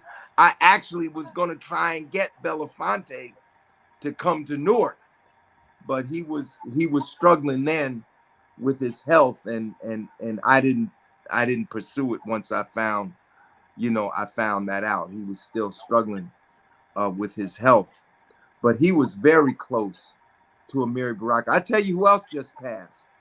You remember Robert Hooks, Trouble Man? Yeah. He was very close to Baraka. Robert Hooks. When I ran for council on the Baraka slate in 1974, because a lot of people don't know, they know I was on the school board, but they don't know I ran for city council. Amiri Baraka, I was 20 years old then. Amiri Baraka had Robert Hooks, who was at the height of his stardom. He had Robert Hooks come into Newark and do a fundraiser for me at the Peppermint Lounge. Imagine Robert Hooks was in the Peppermint Lounge. in Orange, New Jersey. Yeah, yeah, you know. You said So Robin Hooks just died? Yeah. yeah, it's in the papers. He Yeah. died yesterday or day before yesterday. Wow. You know, but that was Well, trouble. That was trouble, man. Yeah. and let me circle, and then I'll circle right back to Jamie Foxx. This health thing, and we have to do more about talking about this. You know, I had a nephew who was in a car with his friend, and he had a stroke sitting in the car, and it resulted in him being a paraplegic for 6 to 7 years Oh of my his God. life, and then he succumbed to it. You know, a stroke is so funny because you take high blood pressure medicine, and it gives you the feeling that you're okay, and then people just stop taking it, and your body has become dependent on it. So we have to really call in the doctor to talk about this. But our health, and we started the top of the hour talking about what's going on with university, and this is why we have. And I don't know, Chairman, if you heard the sister who was working on university at the top of the hour, but she's all in the community, and we have to make sure the community comes out and make sure that what needs to be done is done. Right, right. Listen, y'all, we gotta close the show up. So I'm gonna give y'all an opportunity to say some last words. I know, Larry, you got a march coming up tomorrow. You want to announce that where it's gonna be? I know you supporting them kids. Yeah, yeah. Right. With Pop is supporting the march that's going to be held tomorrow, I believe, starting at 12 noon at Grove Park in South Orange, Mm-hmm. in support of the family whose child was abused by a teacher in the South Orange school system. And they're going to march from Grove Park to the Board of Education. And I believe that is at the same time. I mean, I believe that's going to be at 12 noon. And they're going to march from the park to the Board of Education. So we urge people to come out on that. Also, tomorrow at Metropolitan Baptist Church, there's going to be a Living Legends Awards luncheon. And I'm fortunate to say, blessed to say that I'm one of the dozen or so people that will be receiving a Living Legends Award at Metropolitan Baptist Church at the luncheon tomorrow. That's also at 12 noon at Metropolitan Baptist Church in Newark. And then tomorrow, late afternoon, 3 o'clock, there's going to be a commemoration for Major Gulia Dale. He was killed by the Newton, New Jersey police on the 4th of July. He was a black 42-year veteran of the United States Army, saw tours of duty in Iraq, Afghanistan, and Operation Desert Storm, only to return to his hometown of Newton and be killed there on the 4th of July. So there's going to be a commemoration for him at the picnic area in the South Mountain Reservation in West Orange. It's on Eagle Rock Avenue, just before you get to, I believe that's Pompton Avenue, before that mall that's right there where everything is. But we urge people to come out to that. There's so much happening. I could go on and on with announcements. But Ed, I just want to say thank you for having me on tonight. I was having a little technical, like Rhino, I was having a little technical difficulty. You know, I wasn't getting good reception, but I hung in there, and we made it to the end. No, thank you, my brother, for coming through, man, and hanging out with us, man. You know, go ahead, Donna. You got anything? We'll give Rhino the last word. Yeah, I just want to say give love to the community, and I'll just close by thinking of just hearing Larry. He gonna be in 3 places tomorrow at 12 noon, and Puffy did a post, and he was talking about Jamie Foxx health, and he said that we have to be mindful of our health because when he got sick, they just brought in a stunt double to finish that movie, and to be mindful and take care of yourself. and so that your family can have you before you just think about working all the time. So we have some things to think about in our lives. That's right. Go ahead, Rhino. We'll give you the last word. Definitely check out the promo that LL put out for the new Rock the Bells festival that's coming up on August 5th. It's crazy. It's got Mike Epps, Salt and Pepper, LL himself, Slick Rick, Yo-Yo, and it's crazy. But the lineup is going to be bananas, and it's definitely going to be focused more on women in hip hop. There's going to be MC Light, Salt and Pepper, Roxanne Shante, Sha Rock, Queen Latifah, Moni Love. It's going to be crazy, and then you're going to have a whole list of other classic, iconic MCs and artists there. That's again August 5th, Forest Hills Park in Queens, August 5th for the Rock the Bells Festival. This is the second one, and it's for the 50th anniversary of hip hop, so it's going to be huge.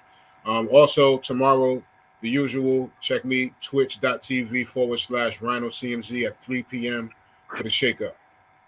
That's it. All right, y'all. We want to thank y'all for tuning in tonight. We want to thank the disciples for coming through and doing the show. And of course, we thank them for their guests as well. And of course, we thank everyone who participated in the show tonight, came and shared some information. And of course, we say what's good to our co-host, who John is with the students tonight. And Zaid, y'all know he's down at another rally and organizing a meeting. So peace to our other co-hosts. And Alicia and Chris, thank them. And they'll be in South Orange tomorrow.